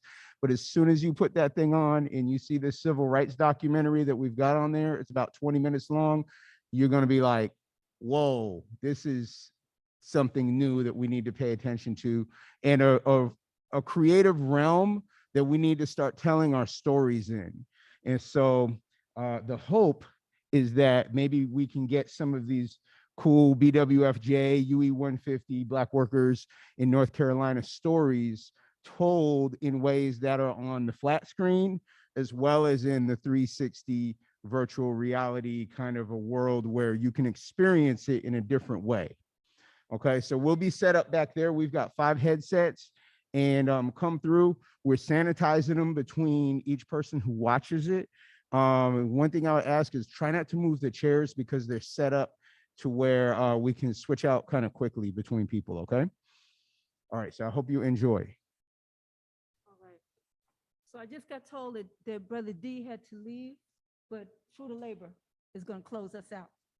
And that last subject was international solidarity. I knew it was another one. Thank you, everyone. Give yourselves a hand while they're coming up.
Holding on to the dream. That's when our journey began. Our hearts were filled with the dreams that were buried inside.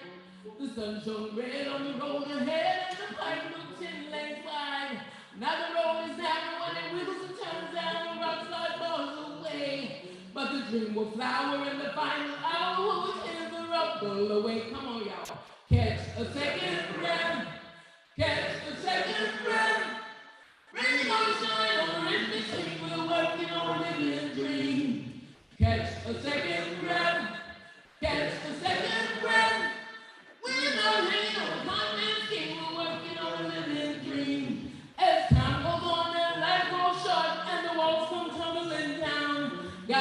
that U.S. war machine is the highest wall in town. There's a wall that separates rich from poor, another part black from white. There's a lot to do, both old and new, so do the right things right. Catch a second breath, catch the second breath. Dream. Catch a second breath, catch a second breath. We're not laying on the convict scheme, we're working on a living dream. Now if they made a movie of your life, my friend, you'd shine like a Hollywood star. You've never shirked logistical work, you've made life better by far. So for a time, it's 2 steps back, no time to weep and moan. It's the people's hour, let's fight the power and carry the dream on home. Catch a second breath, second breath. We're working on a living dream. Catch a second breath, catch a second breath. We're working on a living dream. Catch a second breath, catch a second breath. Rain or shine or in between, we're working on a living dream. Catch a second breath, catch a second breath. Life is hard, life is hard, but life is green, but life is green. We're working on a living dream.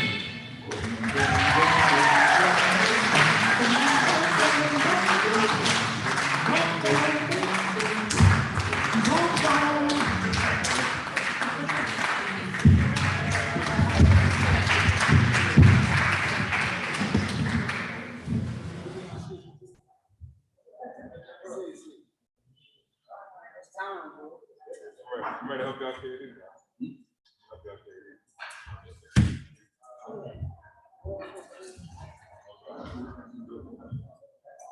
What band, bro? Rebel?